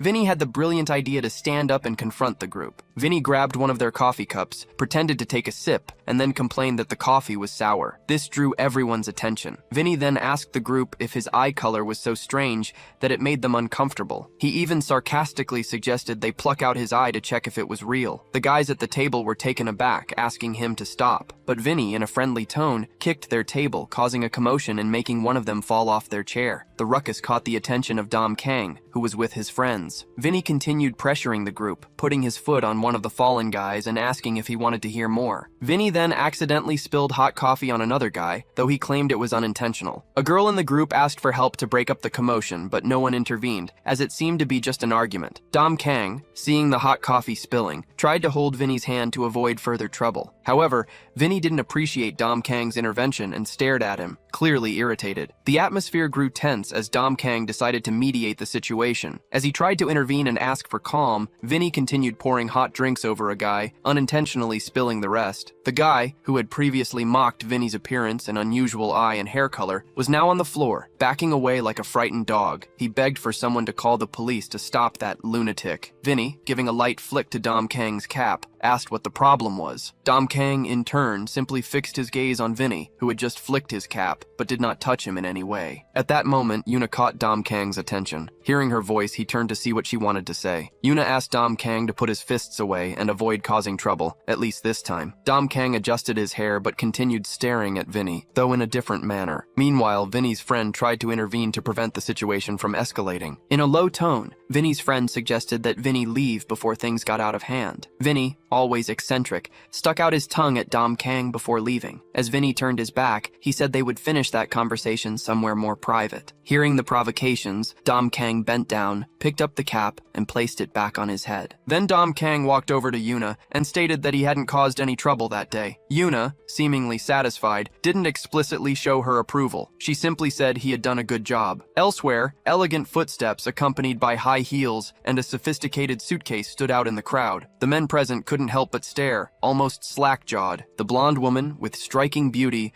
drew gazes wherever she went. Even women stopped to watch her. Some couples lightly argued when their partners disrespectfully cast curious glances her way. Among those present, a confident man who considered himself attractive decided to make a move. After fixing his hair and adjusting his appearance, he commented to a friend about the European woman's beauty. Proudly, he declared that he knew enough French to get by and headed toward her, convinced his charm was enough. Before approaching her, he told his friend not to worry since his strategy was 99% charisma and 1% basic French. The friend, skeptical, believed he needed a reality check since the blonde seemed out of his league. The woman, noticing the sidelong glances, thought about how predictable and inconvenient many men could be. When he finally approached, attempting to impress her with his French, she calmly replied that they could speak in Korean. Finding his behavior odd, she naturally answered his questions about whether she spoke Korean and where she was from. The man explained that he had been drinking coffee when he spotted an angel and felt the need to follow her. Then he asked if she had a boyfriend. Handing her his phone, he asked her to write down her number so they could communicate later. The woman took his phone and wrote something on it. As a cyclist casually pedaled by, the woman was also seen writing something on her own phone. At that moment, two men on a scooter appeared. The one in front wore an Iron Man mask. The second man indicated that their target was ahead, the blonde woman with the seemingly valuable suitcase. They sped toward the woman, who still held the man's phone in her hand. She, indifferently, handed the phone back, saying she would send a message later. The man, confident, believed she was just feigning disinterest. Nevertheless, he was sure of his success. However, when he checked the number she had supposedly written, he realized it was fake. As he examined the phone, the two men on the scooter sped by, snatching the woman's bag. With the bag as a trophy, they fled as quickly as possible. The woman, upset by the theft, tried to react, but it was useless. The cyclist, though hooded and pedaling quickly, noticed the scene. Even though he seemed in a hurry, he appeared to have a clear destination in mind. After the director's granddaughter Jay saw the cyclist pass by, following the theft committed by two men on a scooter, she rode at an extreme speed, wanting to know what he was doing. Construction workers were taking a break, smoking their cigarettes. They were startled when Jay sped past them and borrowed a worker's helmet. Now that he was properly protected, he could pedal quickly without putting his life at risk. At the cafe, the cleaning staff was organizing the space for the next customers. They thought that instead of causing a mess, the patrons could just quietly enjoy their coffee and leave. Some people watched them clean and were annoyed at the mess they had to deal with. The young man, who had been enjoying his girlfriend's affectionate attention earlier, reflected that if the situation hadn't been resolved, he would have handled it himself. Memories from his school days, when he was known as Bloody Prey, would have resurfaced. Kang then stated he didn't want to fight, just to scare people a little. Despite his words, the girls were all pleased with his bravery. That wasn't how Yuna saw it. She told him he shouldn't behave like a tough guy, because that wasn't true bravery. He simply hadn't thought things through. However, Mia had something she had always wanted to ask him. She wanted to know if he was interested in revealing his feelings for her. Smiling awkwardly, she clarified that wasn't what she wanted to ask, but rather the reason he always wore a band-aid on his upper lip. He didn't find it very amusing and pointed to his upper lip, asking if that's what she was talking about. Yuna told him that someone was bound to ask about it eventually. Mia was curious and wanted to know what was hidden there, as he always covered it up. She said it would be their secret. He said he would show her, but insisted they couldn't tell anyone. Then, as he pulled off the band-aid, his secret was finally revealed. However, the sight caught the girls' attention because all this time, he had just been hiding a mustache. They thought it was strange for a high school student to already have a mustache. One of the boys at the table thought it was really cool, so much so that he imagined himself with a mustache and beard, thinking it would make him look more masculine. Mia was impressed that he was still in high school and already had a mustache. The boy at the table speculated that he might have a secret, perhaps a miraculous gel that made hair grow quickly, giving any man a more virile appearance. He begged Kang to let him use it, even if just once.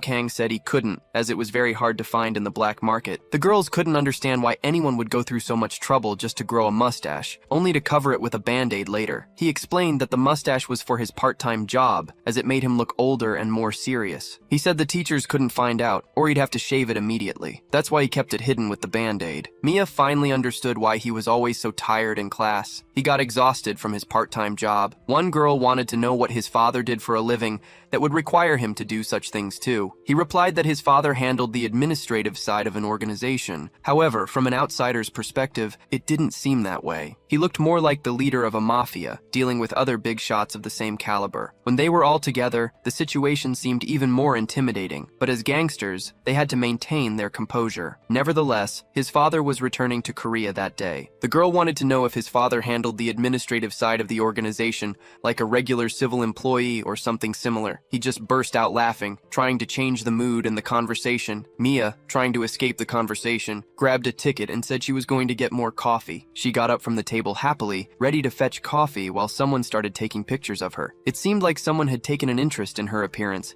as at that moment, she looked truly stunning. Elsewhere, the president of the student council was pedaling at full speed on his bike, wearing a borrowed helmet, chasing down the thieves. The men on the motorcycle thought they had hit the jackpot, but realized that someone was chasing them. They were startled to see someone pursuing them on a bicycle. They couldn't believe anyone would try to catch a motorcycle on a bike. However, when they checked the rearview mirror, they saw he was indeed trying to catch up with them. They thought he'd never be able to corner them with just a bicycle. He'd have to be more clever than that. Nonetheless, Jay started pedaling harder, weaving between cars to keep the motorcycle in sight. As Jay continued his bicycle pursuit of the motorcycle, whose riders had stolen the blonde woman's purse, he proved accustomed to obstacles and difficult paths. He could easily ride up ramps, jump small walls, and dodge cars. None of that was a problem for him. So taking a shortcut to intercept those criminals wouldn't be too challenging. He was so used to such situations that he now found himself riding on top of a wall. Nearby, on a court, some boys were playing and kicking a ball around. One of them kicked it hard,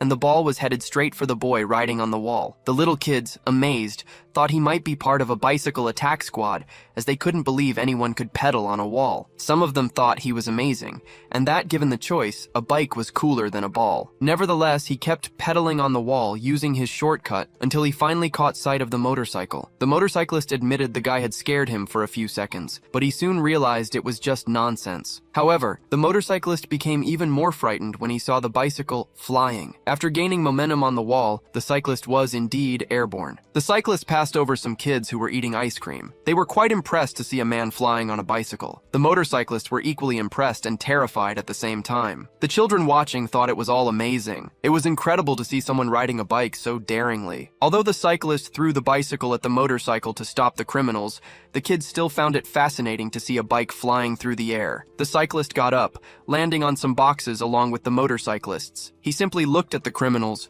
who tried to run away but left the bag behind, not wanting to be chased again. Shortly after, Shelley approached in a white car and asked how the cyclist was doing. Although he seemed to have a slight injury on his head or forehead, it was hard to tell because his helmet covered it. Shelley wanted to take him to the hospital, but he simply handed her the bag, adjusted the bicycle, and kept carrying it as the bike was in such bad condition that he couldn't ride it anymore. Even so, Shelley insisted, worried that he might be seriously hurt. Seeing it was no use, she simply thanked him for retrieving the bag. Jay took out his phone and made a call, informing someone that he wouldn't make it in time because he had been in an accident. Yuna became worried and asked if he was hurt and if there was anything she could do to help.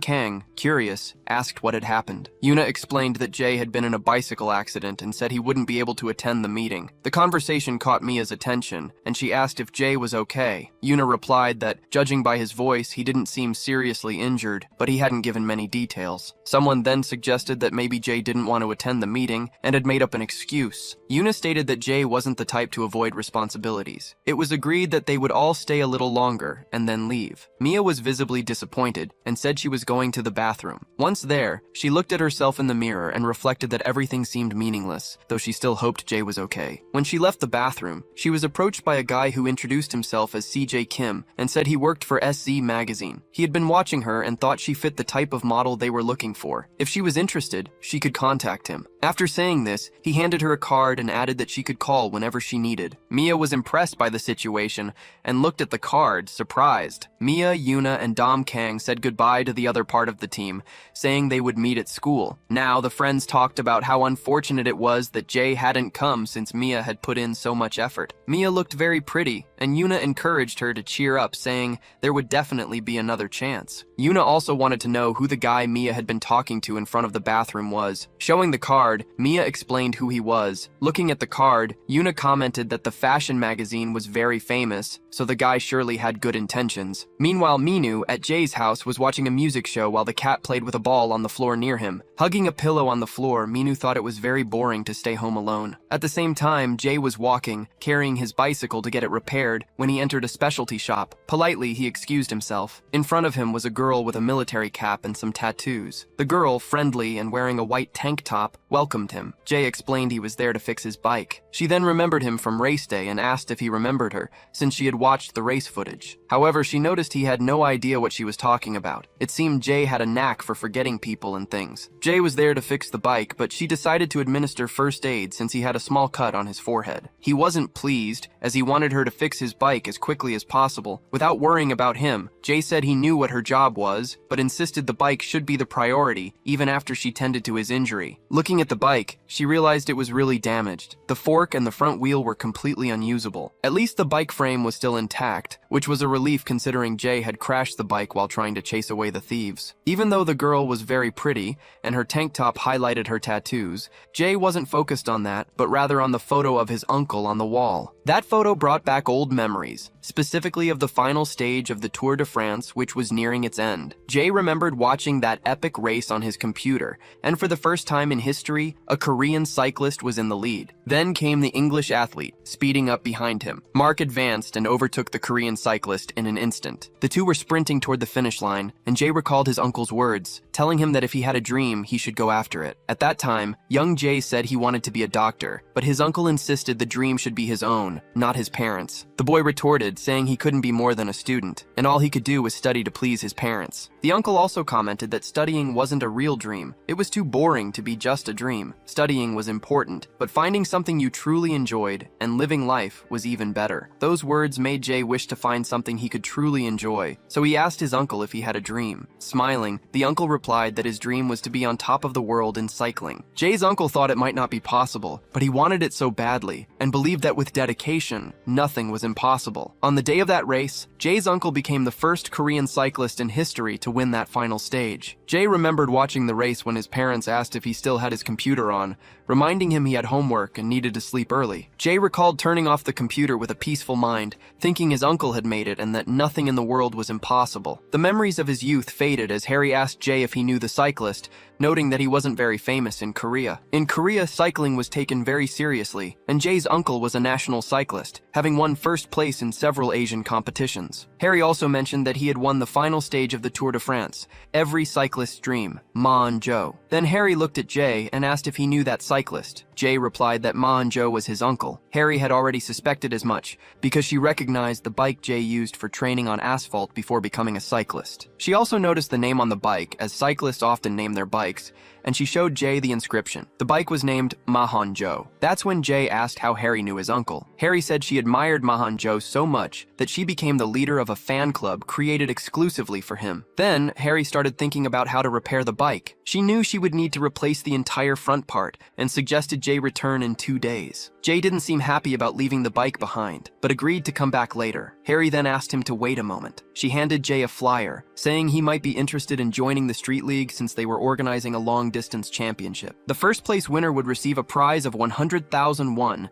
and the chance to participate in an international championship. Jay flatly refused, but Harry said that if he changed his mind and wanted to participate with his friends, he could get in touch. Jay firmly stated that he had exams next month and couldn't participate. Harry smiled and said that was fine, but Jay should come back to pick up the bike and also visit the hospital. Jay left and started walking, seeming to search for something in his pocket, when he realized he had dropped his wallet. At home, feeling bored, Jay was listening to music, unaware that he had lost his wallet. Shelley's grandfather was very happy to arrive and see that his favorite granddaughter was there. He mentioned how much he missed her. While Shelley rummaged through Jay's wallet, she noticed he was a student at a school. Shelley asked her grandfather if she could enroll in the same school where Jay studied, as she intended to study there for a while. Minu was startled by Jay's appearance when he saw his bruised face, so much so that Minu asked if Jay had been in an accident. Annoyed and with few words, Jay simply replied that he had had an accident. Minu asked how Jay managed to get hurt every single day and where he had left the bike. Jay replied that he had left it at the repair shop. That's when Minu noticed the bike had also sustained some damage. Minu felt sad, realizing that Jay wouldn't be able to ride with him for a while. Frustrated, Minu understood he would have to go to school alone the next day. Meanwhile, Jay's younger brother slept peacefully on the living room carpet next to his friend Jack. The next day at school, everyone surrounded Jay, asking if he had been badly hurt in the accident. Kang, who already considered himself a friend of Jay, asked if Jay was feeling okay since everyone had been worried about him at the cafe the previous day. Kang made it clear that Minu, in particular, had been very concerned. Standing nearby and hearing Kang's words, Minu quickly placed her hand over his mouth, stopping him from saying more. Yuna wanted Jay to be straightforward and explain what had happened on the way to the cafe. Jay, who didn't like being bothered, replied that it was nothing serious and that they could forget it and return to studying. The teacher arrived and asked everyone to sit down because he had an announcement to make. He asked for everyone's attention, requesting silence to hear what he had to say. He announced that from that moment, there would be a new exchange student at their school. He told Shelley to come in and not be shy, as everyone was waiting for her. That's when the blonde, with confident steps, entered the classroom. Everyone fell silent, admiring Shelley's unmatched beauty. The teacher explained that Shelley was from England and had been transferred to their school. He mentioned that she would only be in Korea for 1 semester and asked everyone to help and be friendly with her. He asked Shelley to give a brief introduction. She introduced herself as Shelley and said she enjoyed traveling and cycling. The class went wild, believing an angel had fallen into their classroom. Yuna, on the other hand, was surprised by her classmates' pathetic behavior. Yuna still felt unsettled by the boys' actions. Kang thought the girl was beautiful, but he didn't find her as attractive as Yuna. However, Yuna's target wasn't the slightest bit interested in the criticisms, compliments, or comments. Instead, she found the source of all the commotion. She noticed the director crouched down, observing the classroom to ensure his granddaughter would integrate well with the group. He realized that this room was full of wolves, all with their eyes on his little Shelley. The director was interrupted by the janitor, who noticed he was spying. In the classroom, the teacher looked for the best place to seat Shelley. Showing her confidence, Shelley said she would find a place to sit on her own. Avoiding her target, Shelley identified the perfect spot and walked past him. Realizing he hadn't even noticed her, Shelley kissed him on the cheek, leaving everyone stunned. Mia, in turn, was shocked and saddened, while the boys were impressed that the girl had just arrived and already kissed someone. The director was furious about his granddaughter's behavior and thought the boy shouldn't dare kiss her back. The janitor had to intervene and take the director elsewhere, as his behavior was inappropriate. The teacher also reprimanded this strange behavior in the school. Jay, startled by Shelley's kiss, wiped his face and asked what she was doing. Shelley explained that she hadn't had the chance to thank him when he retrieved her bag from the Imaginext line. Shelley handed him his wallet, which he had dropped, and said she had kept it safe for him. Looking firmly at the boy next to Jay, Shelley said she wanted to sit there and asked if he would mind pointing out the seat. The boy, feeling intimidated, replied that he didn't mind and that it would be rude not to offer Shelley a seat. Yuna realized Jay had missed the previous day's meeting because of Shelley. Mia was upset, feeling that the kiss in front of the whole class was unnecessary. June was looking at the race flyer when Minu rushed past him. June wanted to know where Minu was going in such a hurry. Minu replied that they'd talk later because he had just learned that a new exchange student was in the class. June wanted to share something important with his friend, but Minu didn't even listen. Everyone was talking about how that nerd had kissed a blonde angel. However, June wanted to tell Minu about the race flyer, but decided to let it go for now. He'd share later that apparently Jay was entering the tournament they both loved. Minu arrived breathless at the classroom, looking for the nerd who had kissed the blonde angel. However, Jay's desk was already surrounded by boys asking where he had met such a beautiful girl and how they knew each other. The girls were looking at Shelley and commenting on her hair, asking how she knew Jay. Shelley, glancing in Jay's direction, saw Minu waving at her and saying he was from class 3. Shelley replied that this was what she meant to say, and that it was a pleasure to meet him. Minu then approached Jay, placing a hand on his shoulder, and said he needed to talk to him. Jay, however, replied that Minu should come back later because he was busy. Minu grabbed Jay's arm, insisting he stop lying and just say what he wanted, even if it was just for a minute. Meanwhile, Shelley was watching the two of them. Minu then asked Jay how long they had been together and why he was getting involved with Shelley so quickly. Jay, without hesitation, replied that he wasn't with Shelley. Minu thought Jay was joking and pressed him to explain what really happened. Jay said that Shelley suddenly appeared and kissed him out of nowhere. Minu found it strange that Shelley had kissed Jay for no reason and asked how Jay hadn't mentioned her before, especially since they were living together. Everyone around them began jumping to conclusions, thinking Jay had betrayed Minu with Shelley. Minu, trying to preserve his masculinity, explained that everyone had misunderstood. As a representative of the school newspaper, one student took a photo to document the moment. Meanwhile, a boy with orange hair walked by and smelled Shelley's blonde hair. Shelley gently slapped his face to keep him away. Mia, who had been watching everything, stood up, almost unable to believe what was happening. Mia was deeply upset, and the chatter of the students around her wasn't helping. Mia remembered when she was bullied at school, especially by her friends and classmates. Mia recalled one specific day when they went too far, throwing her books on the floor and breaking her glasses. Mia was devastated because her glasses were expensive and she couldn't go without them. It was then that Jay approached Mia and asked about her glasses prescription. When Mia answered, did. He said they had the same prescription and offered Mia his spare glasses. He gave Mia the extra pair he always carried since he frequently broke his glasses, and that's how Mia met Jay in middle school. Mia knew Jay wasn't good at interacting with people and rarely showed his emotions, but he was kinder than anyone else. That was the moment Mia began to like him. It was very difficult for Mia to express her feelings, especially after all the bullying she had endured since middle school. This had caused her to lose confidence in herself and began to resent her own interactions with the world. After class ended, Jay was walking out calmly when a voice he was tired of hearing called out to him. It was Minu, holding up the flyer June had given him, who called Jay a nerd and asked for updates on his teeth. The flyer was about a race, and Minu mentioned that the prize was 100 million won, a significant sum, especially since Minu currently had no money. Trying to be persuasive, Minu asked Jay to form a group to participate, suggesting they could earn some money. Jay, as firm as ever, said he wasn't interested and asked Minu to stop bothering him. Minu insisted, saying that if they participated, they might even end up on TV and become famous. Shelley watched from a distance, observing Jay and Minu as Minu tried to persuade him to join. When Shelley was about to shout and ask to go with Jay, her grandfather appeared. He asked her where she thought she was going. Shelley explained that she wanted to go out with a friend, but her grandfather grabbed her by the hood, telling her the friend could wait because he wanted to see her first. Her grandfather questioned what she was plotting and insisted she go home with him. Shelley was upset because she wanted to follow Jay, but her grandfather took her away. When Jay got home, he took a shower and was preparing to study when Minu showed up again with the flyer. Minu suggested that if Jay fixed the bike,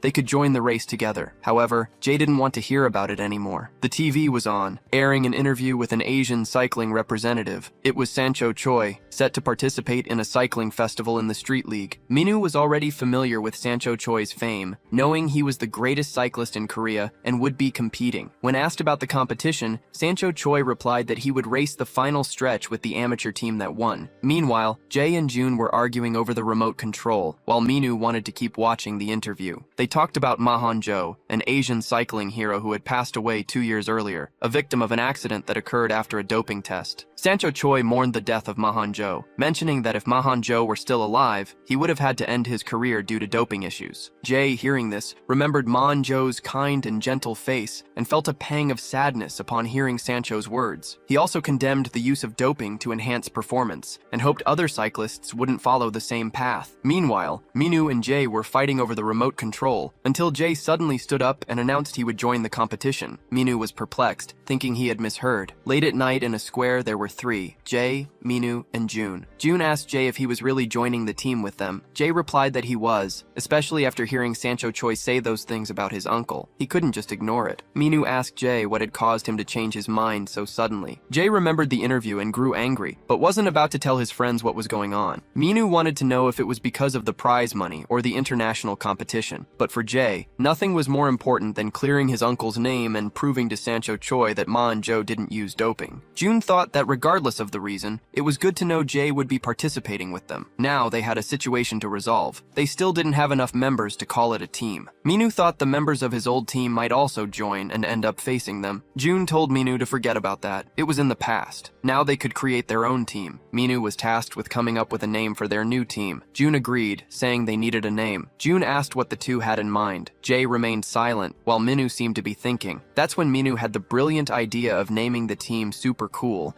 but June thought it was too childish. Then they considered Super Other Team, Giant Team, maybe Tiger Team, or even Legendary Team. June thought the discussion wasn't going anywhere, so they decided to resolve it the next day. Jay thought the devil must be on the same team as that clueless guy, Minu. Minu really wanted the team to be called Super Cool because he thought it was an awesome name. In the classroom the next day, the English lesson continued. Meanwhile, Minu was struggling to come up with a good name for their team. He was finding it incredibly difficult, something he had never experienced before.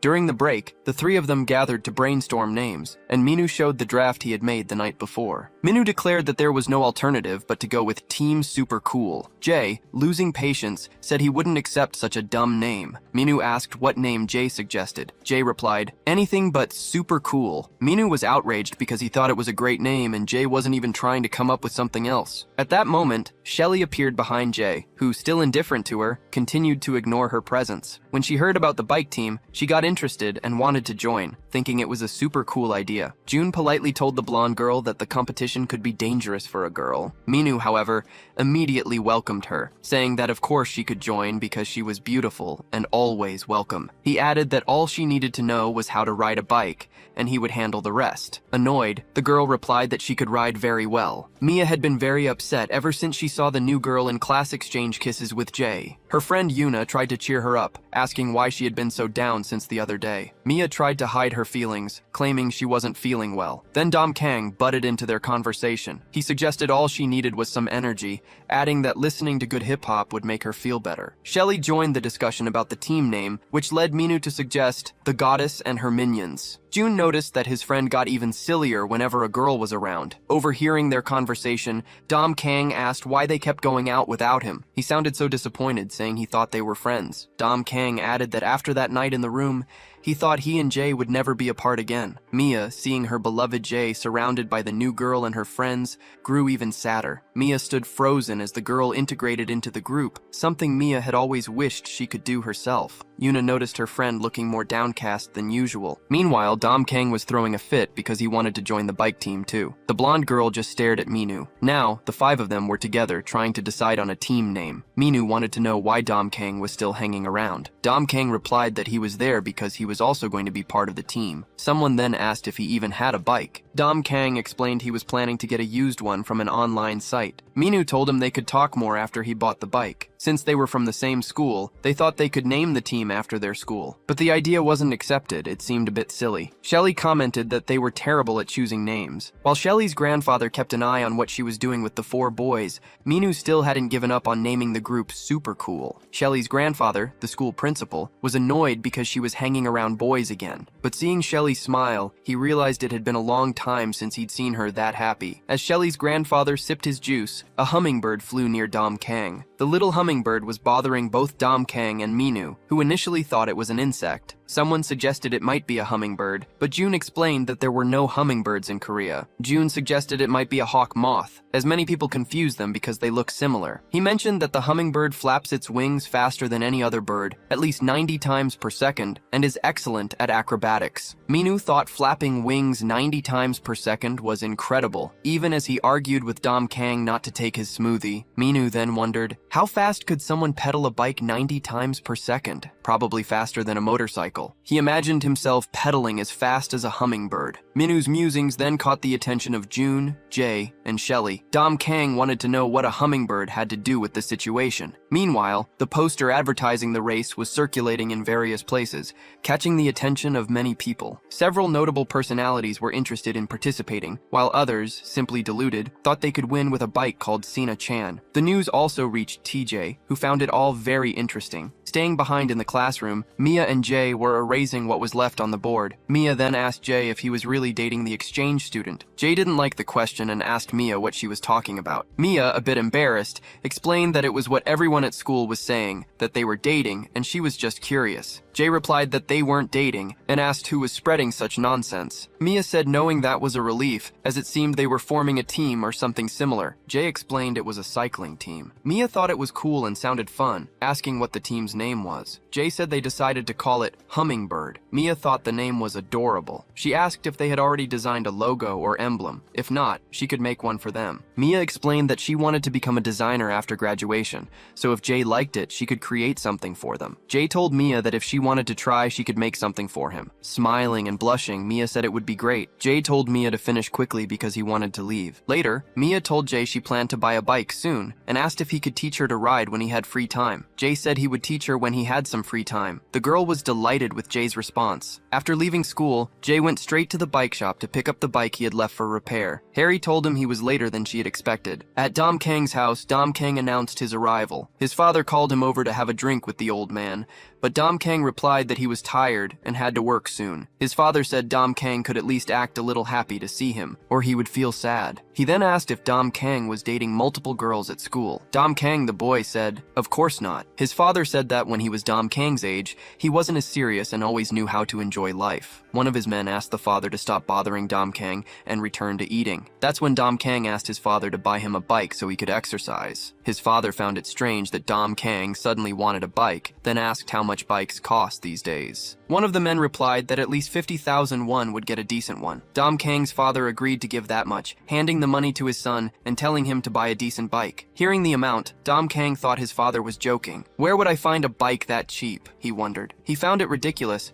and didn't know what he would do to buy a bike for only 50,000 won. Dom Kang found a new bicycle on a website for 100,000 won. He thought it was suspicious that there were no pictures, but he figured he should buy it for himself. One of the henchmen suggested he send a message to the seller. Shy, Dom Kang thought about asking for a discount, requesting half the price. Then he wondered if this could be a scam. The henchman said no one would try such a blatant scam, but if the seller ran off with the money, he would take care of it. However, the seller quickly replied to the message, agreeing to the 50,000 won discount. Now, Dom Kang felt very lucky. He could join the team. On the other side, the seller assumed he was dealing with a middle or high school student, given the lack of money. At least the scammer had already pocketed the cash from the fool who had just sent it. The scammer was also confident the kid wouldn't report it to the police over something trivial like a bike. Meanwhile, Harry, the girl at the bike shop, was pleased that Jay had decided to join the competition with those boys. She said it was great and hoped they would create good memories together. She advised Jay to take good care of the bike since the chain was a mess, given that his uncle had handed it down to him. She reminded him to keep it in good condition. Harry shared that it had taken a while to gather all the individual parts and that the 7 front wheels Jay had used before had been destroyed. She explained that the carbon wheels were lighter than regular ones, which would make the bike lighter. However, she warned that if a carbon wheel cracked, it could completely ruin the wheel, so Jay shouldn't ride recklessly. She emphasized that it wasn't indestructible just because it was made of carbon. Jay asked how much the parts and repairs would cost. Harry replied that those 7 wheels had been pulled from a dusty corner, so he could keep them. As for the repairs, Jay could pay her after winning the competition. She hoped they would secure first place, especially for his uncle's sake after the doping incident. With that, Harry made it clear she knew this was Jay's reason for wanting to participate. Meanwhile, Vinny's friend told him to stop living like a pig. He pointed out that school was already over, it was nighttime, and Vinny shouldn't be sleeping all day. Opening one eye, Vinny asked what time it was. His friend told him it was already 8 p.m. and that since he wasn't dead, he should get up and do something. Since Vinny hadn't gone to school or answered his phone, the friend had come over, worried, only to find him sleeping. Vinny's friend told him he had a note from Vinny's mother, who had apparently stopped by in the morning. She left a note and some money. It was 10,000 won, and Vinny wondered what to do with it. As soon as he bought cigarettes or something to eat, it would be gone. His friend also told him that the teacher had said if Vinny skipped more classes, he would be expelled. Vinny was upset that he had to attend class the next day or face expulsion, but he felt like giving up. When Vinny arrived at school, he was poorly received by the staff member in charge of student entry. This man was not known for being kind to students. His teaching method was so harsh that it made students even less inclined to attend school. He called the students rebels and said it was because of people like Vinny that the school was in such a state. He made it clear that if Vinny made another mistake, he would be expelled. Then, muttering about Vinny's ridiculous hair color and treating him as an aberration, the staff member added that he didn't even know how Vinny ended up at the school. He believed Vinny wouldn't graduate and thought the school was just wasting time on someone like him. He even mentioned that he would prefer to expel Vinny right then, but Vinny's best friend arrived and stood in front of the man. With the presence of a respectable student, the conversation immediately changed tone. The friend simply stared at the man, who was beside himself with anger, and walked past him as if nothing had happened. Approaching Vinny, he asked if his friend was okay. Vinny didn't look pleased. Everyone knew not to meet Vinny's gaze or speak ill of him behind his back, as the consequences could be severe. He had acted this way since he was young to protect himself. Reaching the door, Vinny said he wanted to speak with the idiot at the window who was staring at him. Vinny told the guy to come to him willingly while he was still being nice. The boy at the window apologized,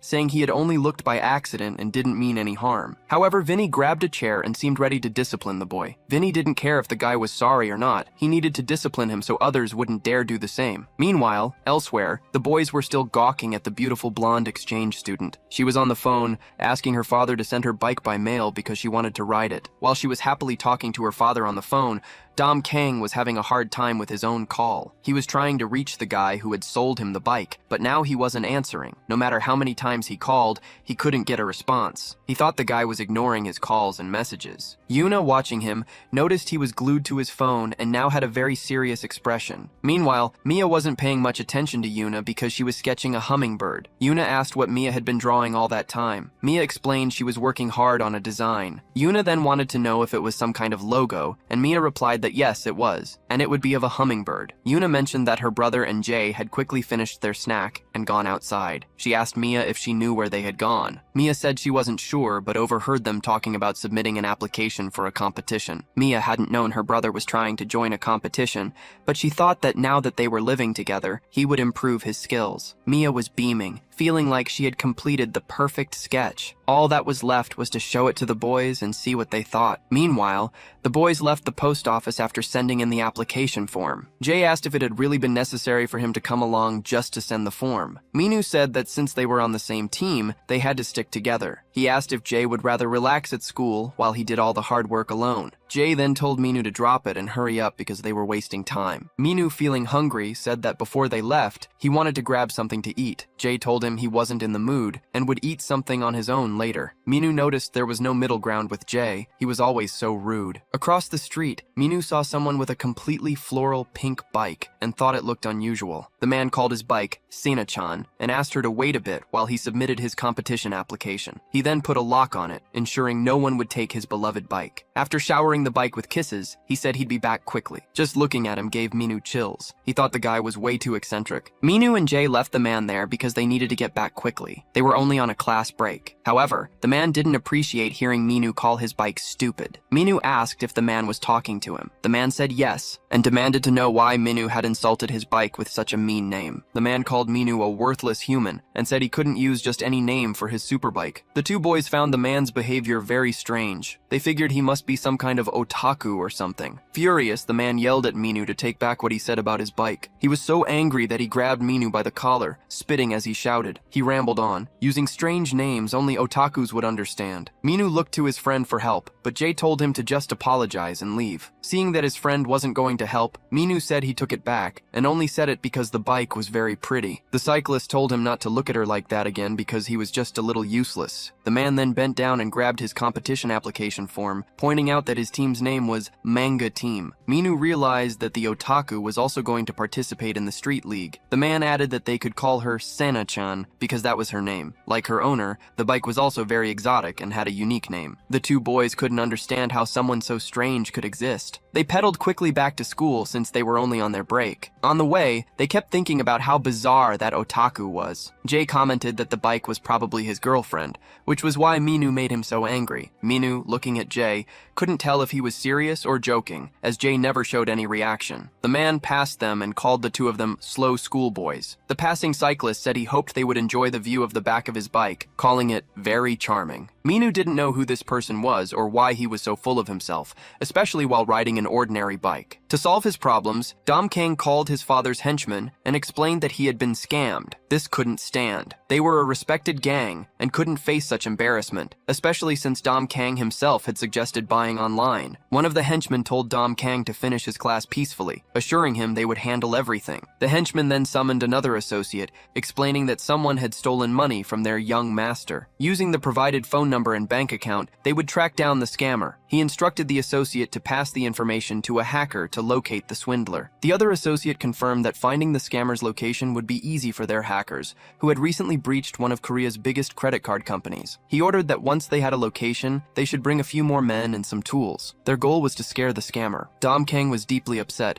feeling he should never have fallen for an internet scam. He just hoped he could find the guy and confront him face to face. As Dom Kang thought about this, his face darkened. When someone placed a hand on his shoulder, he turned with such an angry expression that he scared a classmate who had only come to tell him Yuna wanted to speak with him. Though still upset and wondering what Yuna wanted, seeing her always put Dom Kang in a good mood. Even if Dom Kang wanted to stay serious, he couldn't when he saw Yuna's eyes. So, he ran to find out what she wanted. Approaching Yuna, Dom Kang asked how he could help. She wanted to know why he seemed so gloomy that day. Yuna gave him a piece of gum to calm him down, telling him to stop stressing and have some sugar to lift his spirits. To Dom Kang, that gum was more than incredible. It felt like a gift from the goddess Yuna. Dom Kang told Yuna he felt terrible because she wouldn't give him a little kiss. Annoyed by his comment, Yuna gently caressed Dom Kang's face before punching him. Meanwhile, elsewhere, the scammer was happily riding a bicycle, wearing a helmet, and snacking on treats he had bought. He had bought them with money scammed from a fool who fell for the classic new and cheap bike trick. Now the scammer was enjoying a feast bought with the 50,000 won sent by the gullible buyer. Heading back to his hideout, the scammer felt ecstatic about his purchases. He planned to sneak in quietly to avoid the landlord asking for rent. The scammer thought he could slip by unnoticed and avoid paying, but something felt off when he got home. The door had been forced open, and his apartment invaded. Thinking he might have been robbed, the scammer rushed inside. However, once inside, he found several men in black suits holding various tools,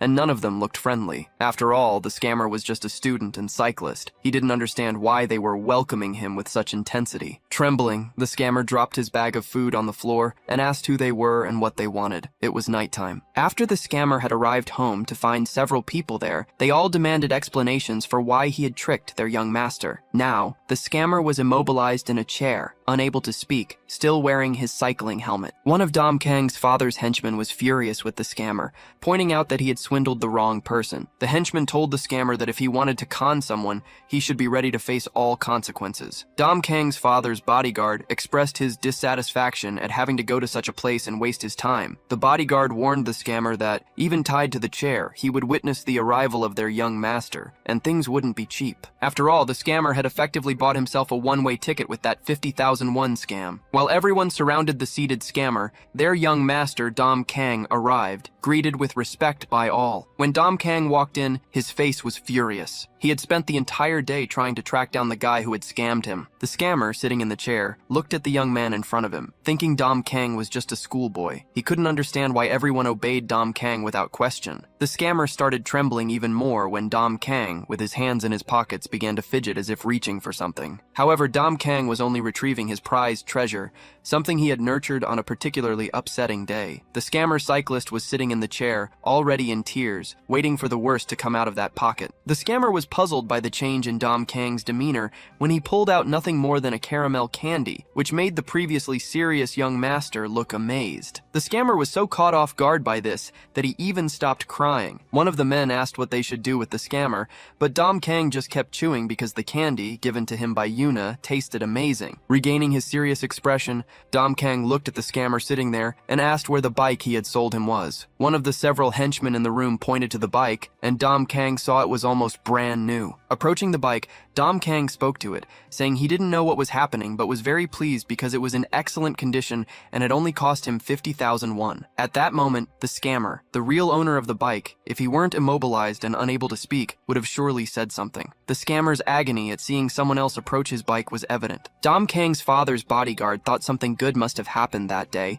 because Dom Kang was in such a good mood. Dom Kang, satisfied with getting the bike at such a low price, commented to the scammer that since the scammer said he wouldn't ride anymore, he didn't need the helmet. Delighted with the bike and helmet, Dom Kang said he'd taken the bike so the scammer could leave now. The bodyguard felt a slight disappointment with his young boss. Meanwhile, the scammer cyclist was crying, no longer from fear, but from the profound sadness of losing his bike. The leader of the henchmen told the scammer he was very lucky, then ordered his men to release him. Sometime later, the man was found in a soft patch of dirt where he had been planted upright. He wasn't alone. A few cats surrounded him, eager to play. Elsewhere, at Jay's house, Minu wanted to use the computer for a bit, but Jay refused as he wanted to attend an online class. Just then, Minu heard some noises coming from the window. Minu asked if Jay had also heard the noise outside. Congested from a cold, Jay replied that it was probably just a cat or something similar. Not satisfied with the answer, Minu opened the window to check outside. He found Dom Kang, extremely happy with his new bike, showing it off like a trophy. Minu was also thrilled for his friend's new acquisition. When it came to bikes, of course, Jay was interested and he quickly went to the window to see what was going on. Within minutes,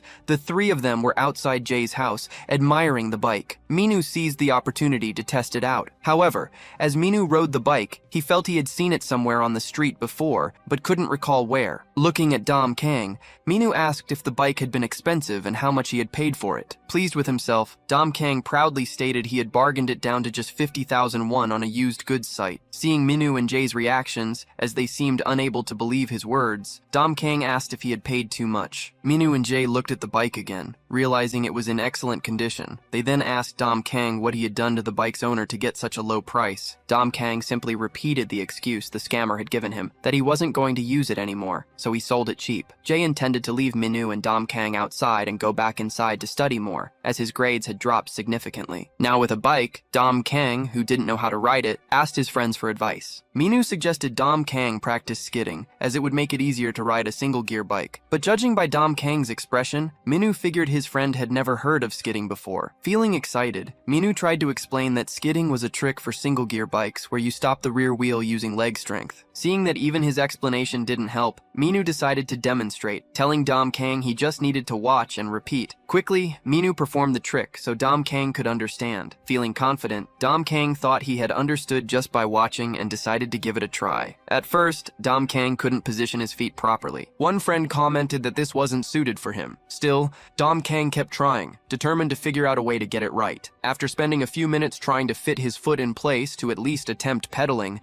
Kang set off awkwardly. A few pedal strokes in, Kang was already exhausted. Then Kang had the brilliant idea of going downhill on a bike without brakes. Minu asked Kang to try skidding like he had demonstrated earlier.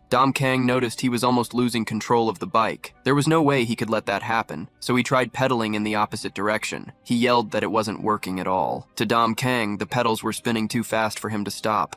Kang went downhill screaming that he couldn't stop. His legs were now pedaling on their own. After the accident, Minu realized his friend wasn't very athletically skilled. Minu thought it would be better if they all went to a shop the next day to fix their friend's bike brakes. Another school day dawned at Sunny High, where students prepared for yet another intense study session. The girls grouped together, complaining about their appearances and trying to apply makeup to conceal imperfections. Meanwhile, some students embraced a more adventurous lifestyle, spending their time skateboarding around campus. In one group of girls, they talked about how they wished Minu would someday notice their feelings. As a skateboarder sped past the girls, the wind caused their skirts to lift slightly. The boy, moving at high speed, felt smug, having caught a glimpse of two pieces of underwear, one pink and one white. However, the group of 3 girls was far from pleased with his antics. They grew even angrier upon realizing the wind lifting their skirts wasn't an accident. The orange-haired boy was intentionally trying to peek at the girls' underwear. This brought him great satisfaction. He observed that most of the girls wore white underwear, which he thought seemed to be a trend. Then he spotted the girl he was most interested in, Shelley, the blonde exchange student. She was in the group, interacting and being as friendly as only she could be. This sparked an immense interest in the orange-haired boy for the blonde girl. Performing radical skateboarding tricks, he seemed unusually fired up. The orange-haired skateboarder adjusted his hair as it was his most prized feature, always drawing attention. Feeling confident as ever, he decided it was time to approach his target, the girl who brought him so much joy. Unfortunately, he couldn't. He was cornered by some girls who weren't too happy about his skateboarding stunts. They were even more annoyed after realizing the wind lifting their skirts was no accident. One of the girls decided to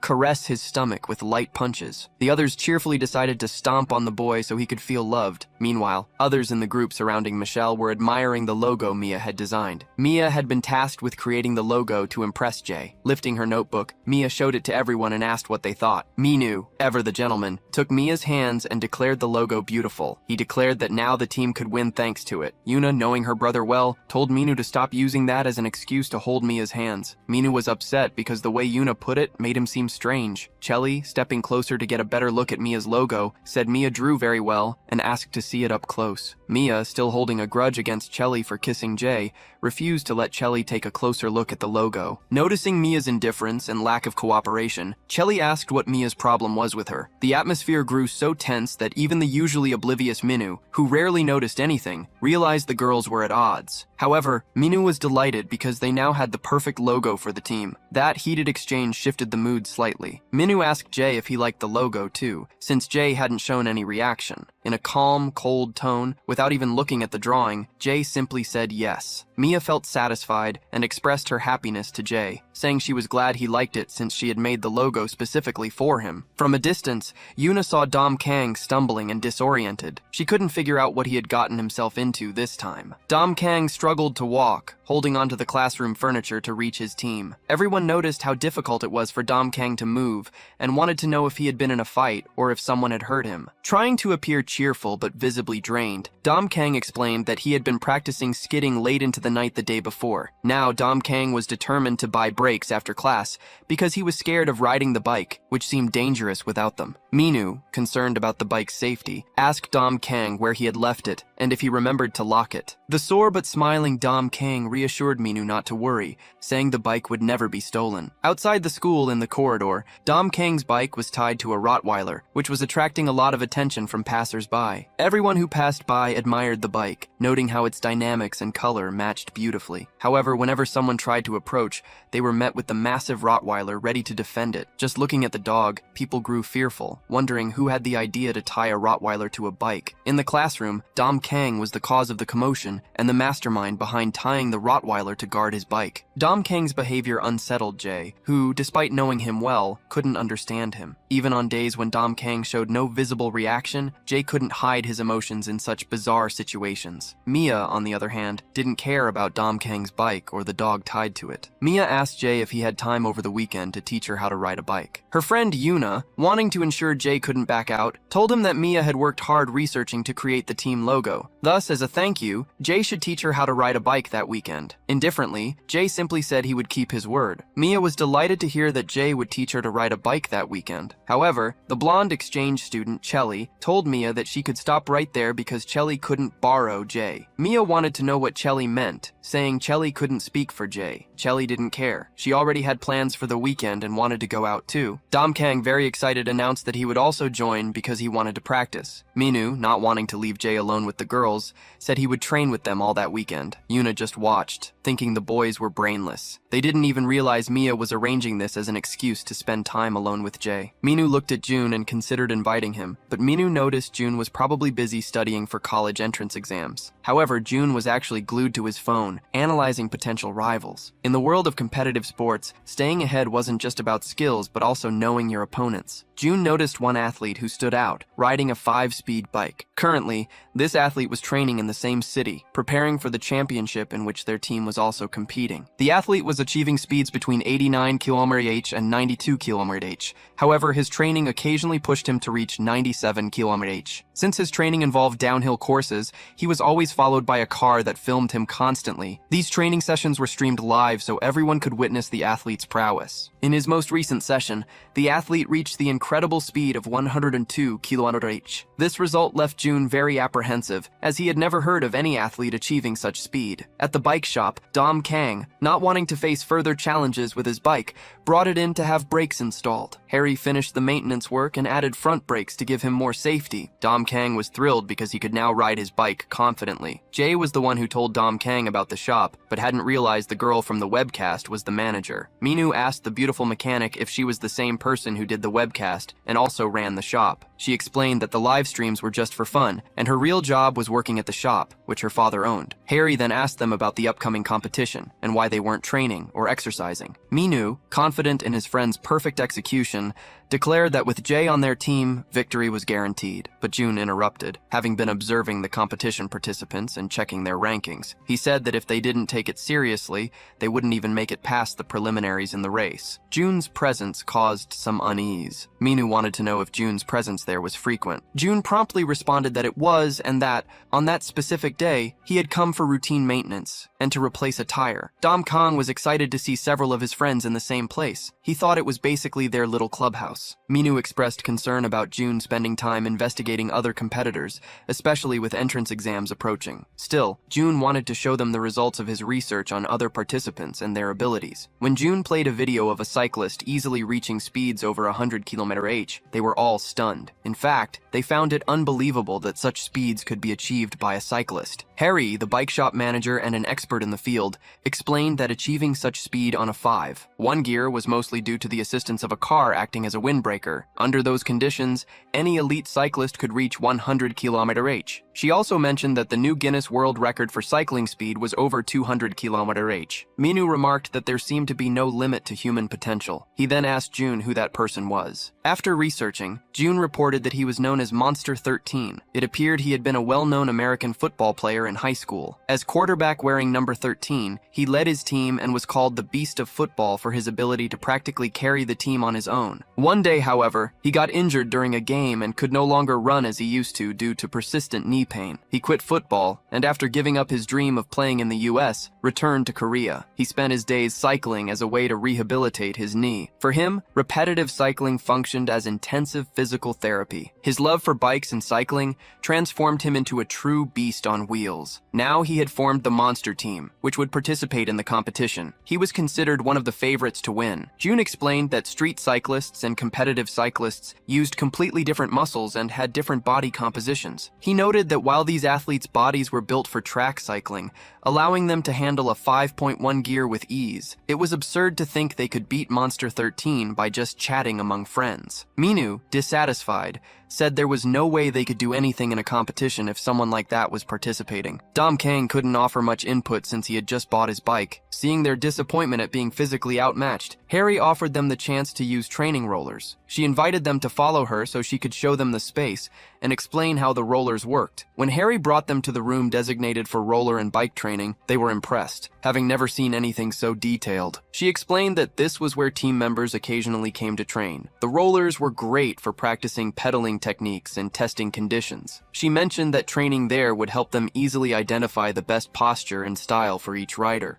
Kang, despite his inexperience, found it fascinating and wanted to be the first to try the new experience. However, the moment he positioned his bike on the roller for training, he struggled immediately. That alone was enough to frustrate him. When Kang finally managed to start pedaling, it was clear how much effort he was putting into even simple strokes. He wobbled from side to side, and the irritating noise he made suggested he couldn't control it properly. He never imagined that using a bike on a roller could be so complicated, not to mention the sheer strength it required. At one point, Kang asked why it was so hard, as his bike was shaking wildly from side to side. The shop manager kindly explained that it was shaking because he was applying too much force to the handlebars and shoulders. She advised him to keep them relaxed, and it would become much easier to control. Despite her tips, he still found it challenging. While it sounded simple when she explained it, it wasn't so easy in practice. As Kang continued complaining, he noticed that next to him, Jay had placed his bike on a roller and was pedaling as if he'd been doing it all his life. Kang asked Jay why he was so good at it. Jay explained that the secret was his extensive practice as a child, alongside his uncle. Minu also chimed in, remarking that Jay was good at everything he did. He found it terribly unfair. June smiled, adding that Jay was truly amazing, which was why he was the team's ace. The mechanic observed that Jay's upper body remained perfectly steady and his pedaling was completely smooth. He was in top form. Anyone could step on the pedals, but using all the muscles to pedal naturally, as Jay demonstrated, required a lot of practice. Harry, watching Jay, noticed he truly was the nephew of the great Ma Hanjo, possessing a natural talent for cycling. The beautiful mechanic then informed them she needed to assist another customer, but encouraged everyone to practice on the trainers whenever they could. Once they felt confident pedaling, they should practice on the streets. After numerous attempts, Kang felt completely exhausted and frustrated. It was much harder than he had expected. Minu was also tired and drenched in sweat. While he didn't struggle as much as Kang, he too tired out quickly. Watching Jay's ease, Minu had initially thought it was simply a matter of sitting on the bike and pedaling, but he now realized there was much more to it. He didn't even know how to perform a skid yet and still had a lot to learn. Despite being utterly drained, Kang was already thinking about riding his bike the next day, determined to impress Yuna. Minu asked what Kang saw in his sister, as Minu himself didn't appreciate her beauty and thought she resembled an ugly cow. Kang didn't take kindly to such insolence, insisting that his beloved looked nothing like a bovine. Minu couldn't understand why only oddballs seemed to like his sister. This truly baffled him. This revelation shook Kang's heart. He had never imagined his beloved could be Minu's sister. Minu found his reaction strange because the two were identical twins, and until now Kang hadn't noticed. However, Kang became extremely excited and refused to believe it. There had to be another explanation. How could they be siblings when they didn't look alike? Maybe they shared a slight resemblance, but only a little. Minu asked if Dom Kang really hadn't suspected any connection between him and Yuna until now. Suddenly, Dom Kang started acting strangely. He jumped in front of Minu, startling him, and Minu asked what he wanted. Out of nowhere, Dom Kang stood before Minu, calling him brother. Minu felt both embarrassed and annoyed by his friend's odd behavior. The situation was so bizarre that even the other two, who were pedaling, stopped to watch. Jay, who never left his studies, even stopped pedaling and studying to see what was happening. Meanwhile, elsewhere, Mia, fresh from a shower, was drying her hair and feeling content. Looking at her bike, she remembered Jay had promised to teach her how to ride. She saw it as a great opportunity for them to bond and hoped she'd manage to ride properly the next day, eager to make him proud. The day Mia had been eagerly awaiting finally arrived. She was at the park where Jay was finally going to teach her how to ride a bike. On a bench sat Mia and Shelley, both appearing to wait for something. Dom Kang approached them, carrying a bag with some yogurts, intending to cheer them up. He offered them their choice of flavors. One chose strawberry, and the other wanted a traditional flavor. Shelley, rebellious as ever, merely glanced at the lid and tossed it away without licking it. This annoyed Dom Kang, who would have loved to lick the lid himself. He commented that she shouldn't have thrown it away without licking it first, asking if she didn't know the proper etiquette for eating yogurt. Shelley, in turn, ignored him, steadfastly refusing to lick the lid. Dom Kang, however, licked his yogurt lid with great enthusiasm. He explained that before tossing the lid, it should be licked like that. Shelley found it disgusting. Dom Kang licked the lid so thoroughly it gleamed, which grossed her out even more. Upset by her reaction, he retorted that this was how everyone ate yogurt. Mia tried to console him, saying she ate it the same way. Yuna arrived with the boys and noticed there were already people with Mia. Her brother walked past her as usual, messing up her hair, knowing it irritated her. Jay, ever the gentleman, didn't even notice. Yuna, for her part, paid no attention to Jay either. Minu, playful as always, arrived cracking jokes with the girls waiting for Dom Kang. Mia stood up to wave, hoping Jay would notice. Shelley wanted to be noticed too, but didn't get up. Dom Kang, both gentlemanly and very playful, stood up, bowed, and greeted the newcomers. He was eager to show Yuna his new cycling skills. He shared that he had spent the entire night practicing just to show her how much he had learned. However, the young woman asked him to stop trying to look cool. Though he claimed he had practiced, her expectations were zero. Dom Kang needed to impress his beloved lady somehow, so he decided to perform a stunt to earn points with her. Initially, everything was going well. He was going all out, appearing like a master of cycling skills. He demonstrated his unique skid technique,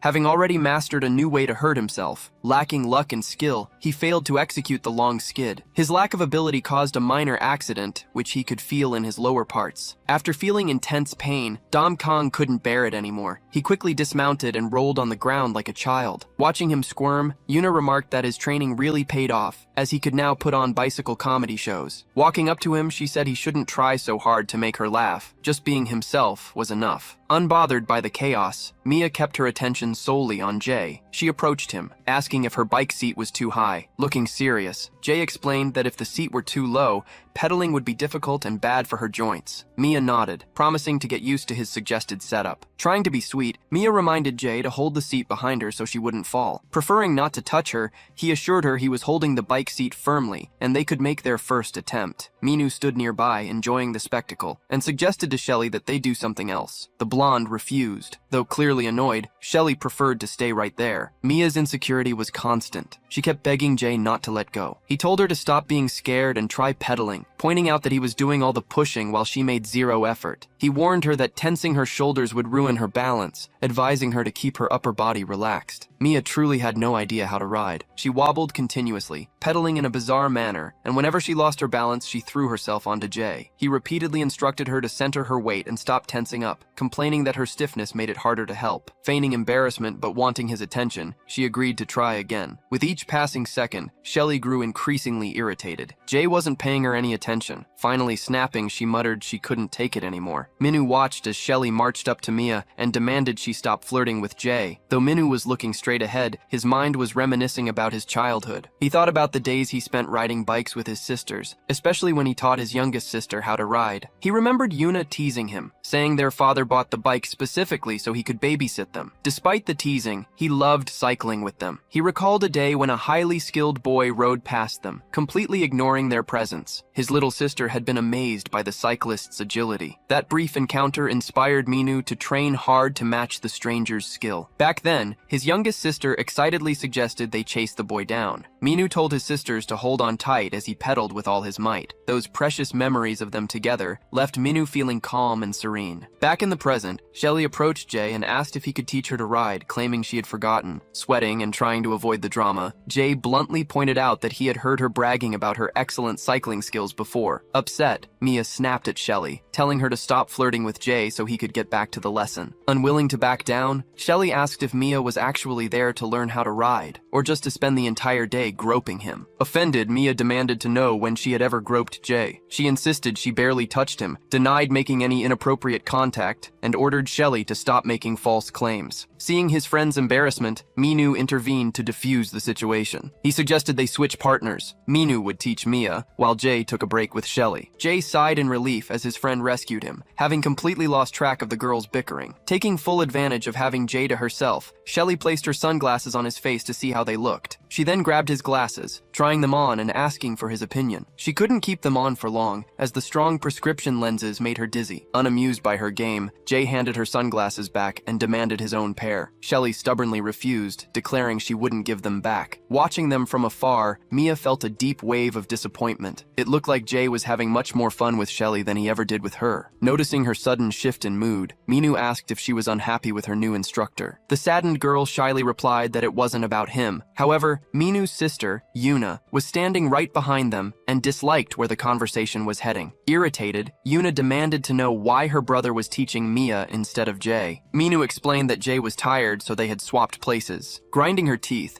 Yuna sternly warned her brother not to try anything funny with her friend. Before Minu could respond, Kang suddenly appeared. Saluting Minu as the boss, Kang eagerly declared he would take care of Yuna, so Minu could go have fun. Minu asked Dom to stop calling him that, finding it weird. Dom ignored him, his only priority being Minu's sister. He then told Minu to go have fun with Mia. Upset, Yuna told Dom it was strange and disruptive, insisting he shouldn't call her brother boss. Showing affection, Dom explained that he called Minu boss because he already felt like part of the family. Yuna, again showing her affection, lightly grabbed Dom's neck, preparing to pat his face with a gentle punch. Meanwhile, Mia had to settle for her new cycling instructor. At a certain point, Mia realized she wasn't talented at cycling, which made her cry. Minu tried to explain gently that cycling wasn't about talent, but effort. He explained that her fear of falling was preventing her from moving forward. With her head down and silent, Mia seemed to agree with her new cycling teacher. Minu continued, reiterating it wasn't about talent. The problem was her timidity. If she remained that scared, she would never move forward, potentially preventing her from becoming a cyclist. Mia lowered her eyes, remembering how her classmates used to bully her in school. She was constantly teased by classmates who made inappropriate jokes. Mia always remained silent, never expressing her anger to avoid making her friends uncomfortable. The memories of that time only made Mia sadder. Minu encouraged her to keep trying, warning that if she gave up so easily, fear could take over later. Placing his hand on her helmet, Minu told her not to be afraid of falling. Whatever she did, she should always have confidence. Everything was scary the first time, but after achieving it, it wouldn't be a big deal anymore. His words gave Mia some comfort, and she wished to be brave enough to keep trying. She was determined not to let the fear of falling stop her from becoming a cyclist and riding alongside Jay. Minu was happy that Mia was determined and willing to try again. He wouldn't stop teaching her. Holding the bike while Mia tried to balance, Minu was always there to support her. With words of encouragement, Minu kept telling Mia she was almost there. If she put in just a little more effort, she would see good results. Minu asked Mia not to look down, but to keep looking ahead and pedal with confidence. Mia, now free from distractions and focused on her goal, was making progress. Despite her lingering fear, she felt reassured knowing Minu was there to support her. Satisfied, Minu believed she had already gotten the hang of it. However, he told her not to stop and to keep pedaling. Mia agreed to continue, but asked Minu to hold her a little longer. However, when Mia said those words and looked back, receiving no response, she noticed Minu was already some distance away. Minu encouraged her to keep going, and her hard work was being rewarded with everyone admiring her. Yuna was happy because her friend was succeeding.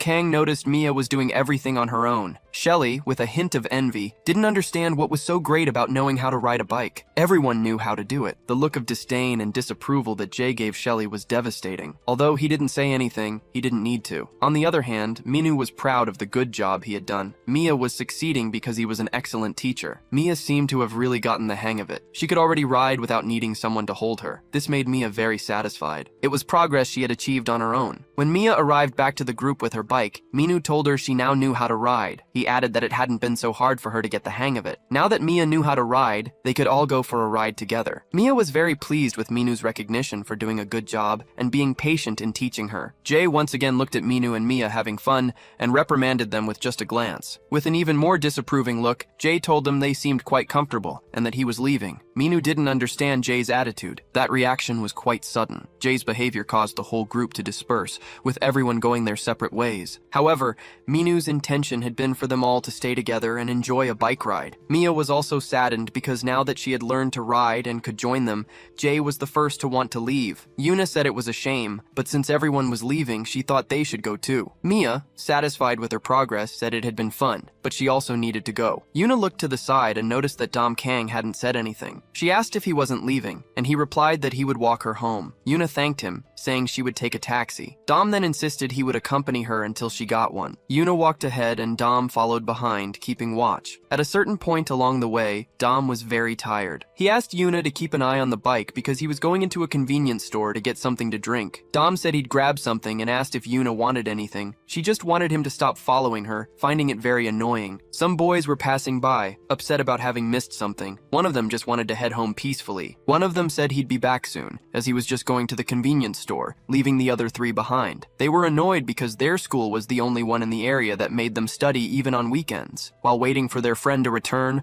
one of them noticed Yuna standing alone across the street holding a bike. He commented to his friends that the girl wasn't bad looking. A friend asked if he was going to try asking her out. Smiling, he said to just wait, as he was going to cross the street and talk to her. Yuna, upset, fiddled with her phone, wondering why Dom was taking so long when he was only at the convenience store. Suddenly, someone approached her, calling for her attention. Looking up, she saw the guy telling her she was pretty and wanted her to give him her number. Yuna simply pretended the guy didn't exist, completely ignoring him. The guy, seemingly oblivious, kept insisting she give him her number and add him online. Growing more annoyed, Yuna looked at him and told him she wasn't interested and to stop bothering her. He, however, didn't like being rejected by her at all. The friends across the street noticed when Yuna asked him to stop bothering her. Amused, they decided to take photos of the moment. The guy, now angry, yelled at Yuna to repeat what she had just said. He insisted there was nothing wrong with asking for a girl's number. He told her to stop pretending to be so perfect, as she was just a vulgar girl. Enraged, he continued hurling inappropriate insults and called her several offensive names. However, the scene didn't end there. The guy was quickly put in his place when someone arrived to teach him a lesson. The lesson was so well delivered that the friends across the street stood frozen as if hypnotized. The guy, who had bullied and offended Yuna simply because she wouldn't give him her phone number, had now learned his lesson.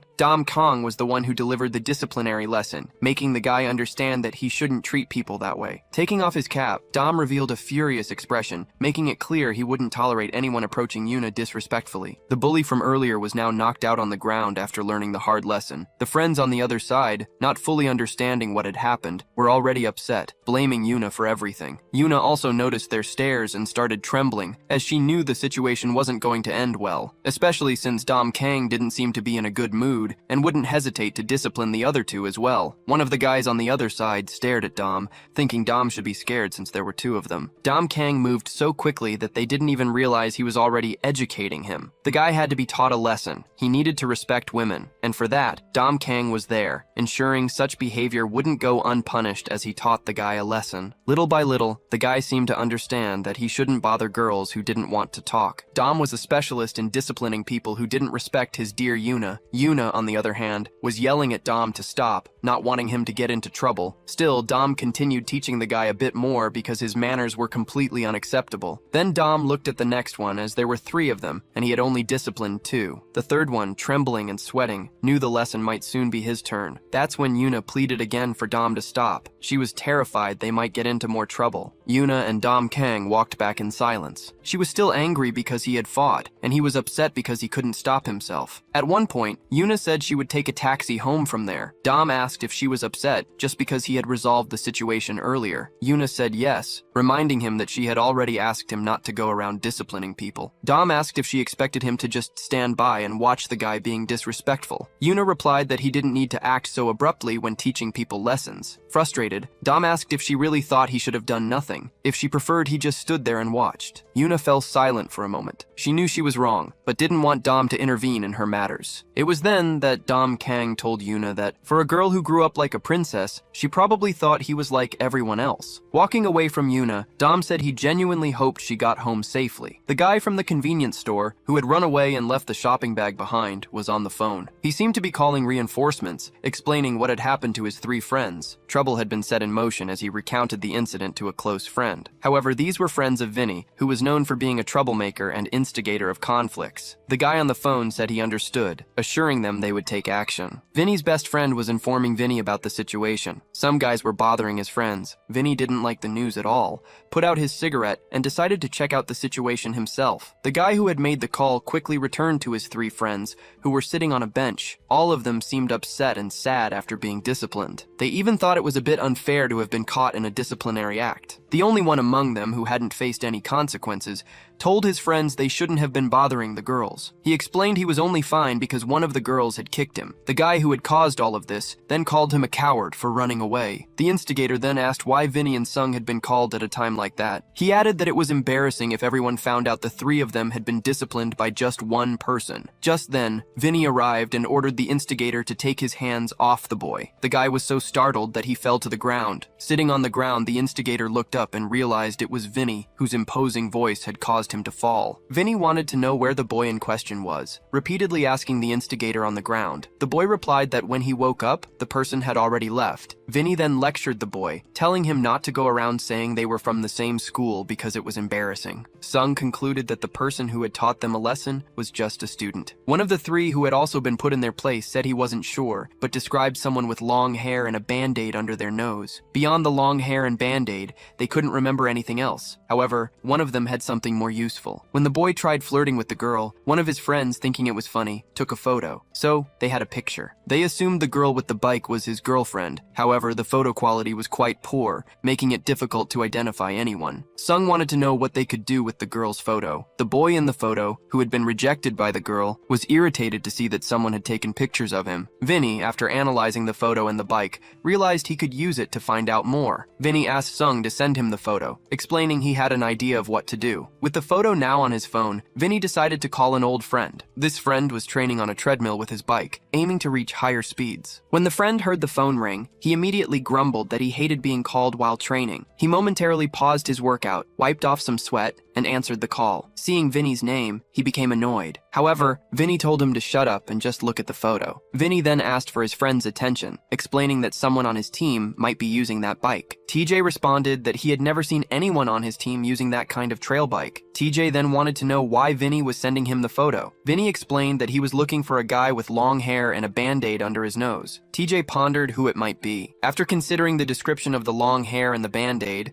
only one possibility came to mind. It was the friend of the student council president at Sunny School, and TJ quickly passed that information to Vinny. Vinny became interested upon learning that the guy in question was from Sunny School. TJ, after revealing the guy's identity, was very pleased with himself. The boy was a friend of student council president Jay, whom TJ disliked due to past defeats against him. Slowly, TJ's expression changed, and he began laughing maliciously. Looking at the bike, TJ realized he didn't know what was going on, but he was relieved that Vinny wasn't after him. The next day at school, Kang entered his classroom, engrossed in his phone. His classmate called him Mr. Tough Guy and invited him to train on rollers with their bikes after school. However, Kang had to decline, explaining he had to work that night. Minu seemed visibly upset.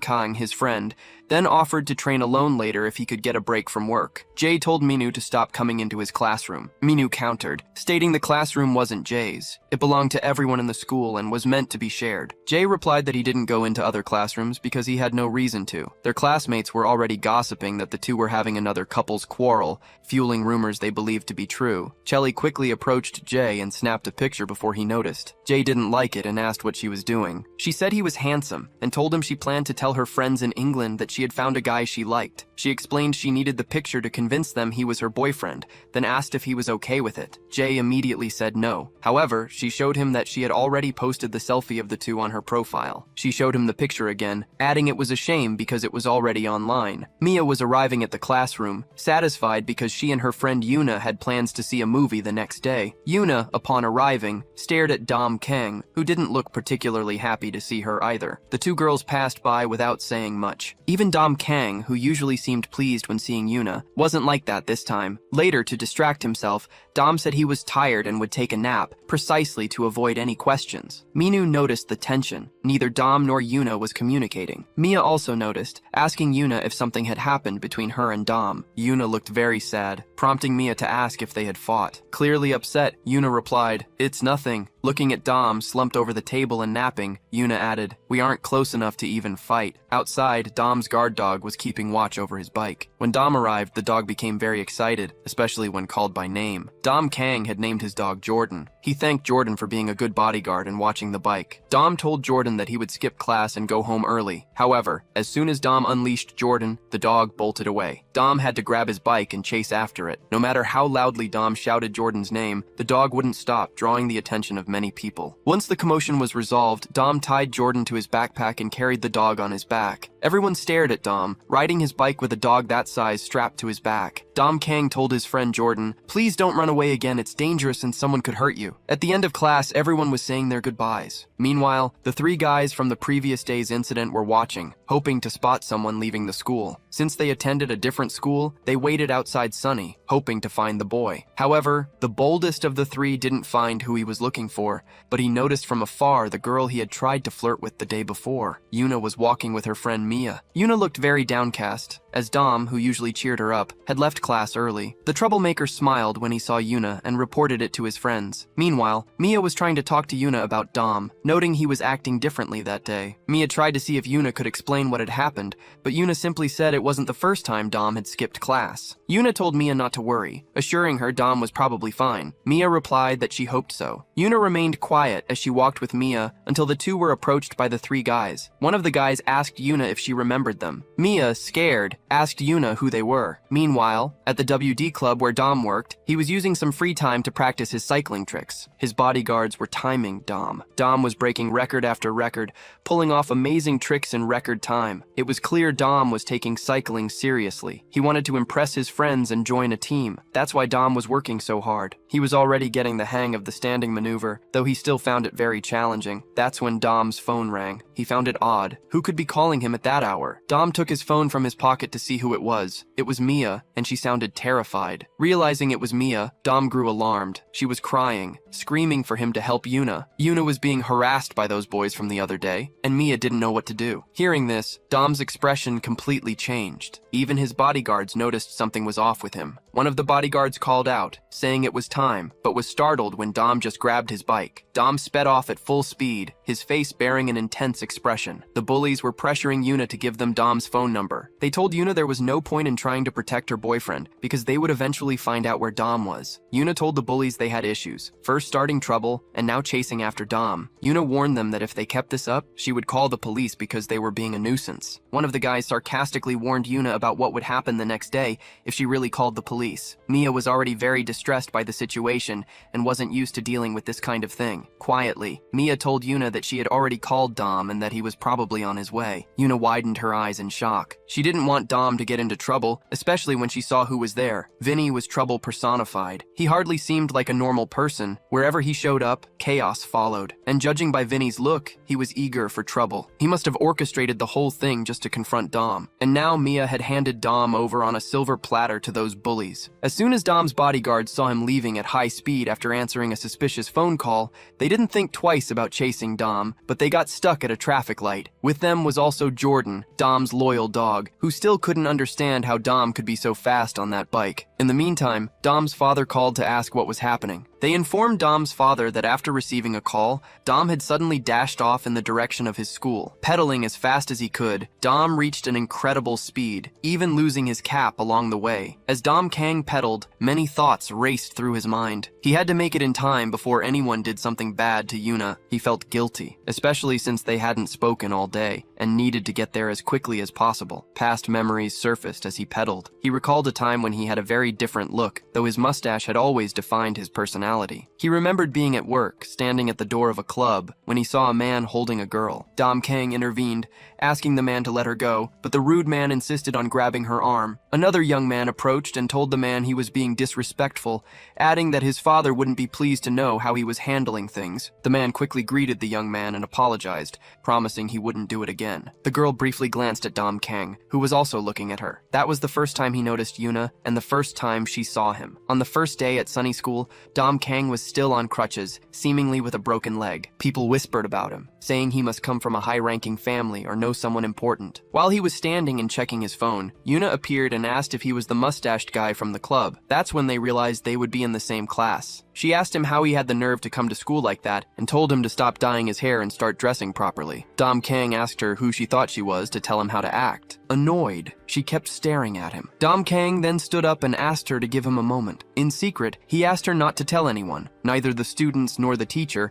about what had happened the previous day. He explained it was about his mustache and working at the club, and that it had to remain a secret. Dom Kang asked why she would waste her time saying such things about someone. Glaring at him, Yuna said that if he was so scared, he should start acting like a normal student and stop being a thug. Dom Kang told her to stop bothering him with that useless nonsense, thinking she had serious attitude problems. Dom Kang also saw Mia and Yuna reunite after studying together in elementary school. The two chatted in front of him as if he didn't exist. He thought he should have pretended not to have seen her before. Why did he have to attend the same school as her? There was only a year left until college entrance exams, and they could party like crazy. At least that's what some guys heading toward him were saying. However, when they passed by Dom Kang, they gave him dirty looks and said something nasty about him. He pretended not to hear them, but then they called him back, asking if he was a freshman and how he dared to look at his seniors like that. Dom Kang immediately said he was just looking ahead and couldn't help it if they were there. Being seniors, they weren't going to let a guy with such a hideous appearance confront them. One of them warned Dom Kang that he'd better stop acting like a smart aleck. Dom Kang didn't falter for a second and kept staring at the guy. The guy tried to lunge at him, attempting to land a hook, but Dom Kang simply dodged. However, since Dom Kang was injured, one of them kicked his crutch, causing him to fall to the ground. They then started kicking Dom Kang, asking who he thought he was. They left, saying kids these days didn't know how to be respectful, and warning him not to mess with them again if he wanted to stay intact. Dom Kang was caught off guard at first, but now it was different. He picked up his crutch from the ground. As the two were still bad-mouthing him, talking about putting all the freshmen in their place, Dom Kang appeared behind them. When one of them turned around, it was already too late. The crutch was already near his face, and that's how Dom Kang became an excellent disciplinarian that day. He knocked the two of them down. Mia and her friend happened to be passing by. They were chatting and walking when further ahead, they saw Dom Kang properly educating the boys. The two troublemakers had already been thoroughly disciplined. Yuna, upon seeing Dom Kang with the crutch managing to handle the two on his own, was astonished. Dom Kang was still there, standing near the two who had tried to hurt him, even though he was on crutches with a broken foot. In the principal's office, Dom Kang was receiving a major lecture because it was against the rules for a first-year student to fight with a third-year student. The principal then asked the teachers to return to their classrooms and not stand around chatting, but to keep an eye on the students instead. He also instructed them to ensure no one found out about the incident, as he didn't want the school's reputation to be tarnished. The vice principal was upset because this had to happen while the principal was away on an overseas business trip. He told Dom Kang that his parents were on their way to the school. There was a knock at the door. The secretary came in, notifying them that Dom Kang's father had arrived. The vice principal asked her to let them all in. The secretary, trembling, tried to explain something, but before she could finish, they entered. Dom Kang's father and all his bodyguards walked in, with the father commenting on how pleased he was that the boy was attending such a fine school. Taking off his glasses and appearing even more intimidating, the father asked his son what he had done this time. When Dom Kang's father greeted the vice principal, the latter practically shrank to the point of nearly disappearing. Dom knew he was in big trouble. He realized this situation was about to escalate even further. Later, when Dom walked out unscathed through the hallways, people were left wondering how he hadn't hadn't been expelled. After disciplining 2 students with his crutches, everyone started avoiding him, and some even began to gossip about him behind his back. Dom was frustrated that everyone kept talking about him as if he didn't exist. He found the perfect spot to take a nap, a high and quiet place. Lying down on the floor, exhausted, he started to doze off. He was startled awake when someone told him to get up. Terrified, Dom realized that the person calling him had even given him a kick to speed up the waking process. Annoyed, he asked who the miserable person was that had done that to him. Then he realized it was just the annoying girl who always nagged him. She looked at Dom and asked if he had any idea how much time she had wasted searching for him all over the school. Immediately, Dom asked why she had been looking so hard for him. She told him the teacher had sent her to find him because she wanted to speak with him. Lying back down, Dom said he'd go later, but for now, he wanted to relax a bit more because dealing with teachers gave him a headache. Opening one eye to see if she had left, Dom noticed she was still sitting beside him, fiddling with her phone. She glanced at him and remarked that she felt sorry for him. How could a student dye his hair, work at a club, and still have time to discipline older students? Why didn't he try being a decent student for once? Kang wanted to know why she cared so much and kept bothering him. Now she was even testing his patience. The two of them stayed on the rooftop for quite some time. She asked him what he planned to do after graduation. Dom considered a few things. He only wanted to know why she was asking him that kind of question, especially there of all places. She commented that everyone had things they wanted to do, and assumed he must have something in mind too. Dom then said he liked music. She asked if he meant writing music, composing melodies, or being a singer. He clarified that he didn't know exactly what he wanted to do with music. He just knew he wanted to work in that field. She thought his answer was too vague, considering there were many paths he could take. Dom explained that he felt calm whenever he listened to music, whether at the club or at home. That's when he concluded that he wanted to create good music too. Yuna told him that if he studied music, he could get into a university and earn a good degree. Kang wanted to know if it was really necessary to attend university to study music. Yuna said she didn't think there was any law making it mandatory. However, university was where people went to become specialists in something they wanted to pursue. Dom listened to her as he lit a cigarette. Yuna, however, told him, absolutely not. Dom pulled the tobacco from his mouth. Yuna then added that whatever he did, he should at least not use tobacco at school. Especially there, Yuna told Dom that if he didn't even have a high school diploma, society wouldn't value him. Dom tried to change the subject and asked what she would like to do. Yuna said she didn't know yet. That's when Dom found her response hard to understand. Yuna explained that she studied a lot whenever she could because she wanted to work hard for her younger brother. She didn't really have a long-term goal. Then Dom asked about her brother, and she fell silent. It seemed like something she didn't like to talk about. Yuna then said she was wasting her time there, stood up, and told Dom to start behaving better and go see the teacher. Dom defended himself, saying that the time she wasted was because she kept striking up a conversation. Yuna thought it was nice that Dom had something he wanted to do. She hoped his dreams would come true and said he would have her full support. Once again, she reminded him to go see the teacher. From that day on, Dom began to see Yuna differently, especially when she said she supported him. He thought that no one in his life had ever wanted to support him before. That's when he felt something in his chest as big as his desire to change. It was almost like a purpose. The next day at school, everyone was shocked by what was happening. They noticed Dom had dyed his hair a different color. The boy had changed. He dyed his hair black, and instead of making a mess, he was now trying to help clean up. Dom noticed someone wasting an eraser just to leave bits on the floor. He told the boy to stop because he was trying to keep the floor clean. Seeing that the boy was ignoring him, Dom peeked at the drawing and the bits of eraser the boy was leaving on the floor. Dom told the boy that if those eraser bits ended up on the floor, the boy himself would have to pick them all up. This left the boy uneasy. Afterward, Dom explained that it made cleaning harder. Dom handed the boy a correction pen that didn't make as much of a mess as the eraser. The boy, startled, said he would use it. Arriving at the classroom, Dom noticed Yuna cleaning the window panes. He saw that she had a lot of willingness to help. That's when he approached her. He took her hand, which held the cloth she was using to clean the window, and told her to let a man handle that job. Yuna looked at him and asked why he was acting so strange. His behavior was frustrating the teachers and administrators even more. They told Dom to come down, warning him it was dangerous. The students also noticed that Dom's actions were becoming more eccentric by the day. He had climbed outside despite his injured leg to clean the window, saving Yuna the effort. However, Dom wasn't even listening to what they were saying. He just wanted to keep cleaning and impress Yuna. Yuna was scared and realized that everything was her fault. After class, the two walked home together. Yuna told Dom she had never seen anyone as extreme as him. Dom said he was exhausted from working so hard at school. Yuna told him he could live a normal life, act normally, and didn't need to go to such extremes. That's when Dom's stomach growled. Yuna asked if he wanted something to eat, offering to buy him a reward for all his hard work. What Dom heard was Yuna asking if he wanted to have dinner with her at her expense. expense. He immediately thought it must be an invitation for a date. While Dom stood there daydreaming, Yuna was already ahead, asking if he wasn't going to follow her. Dom apologized for always being lost in thought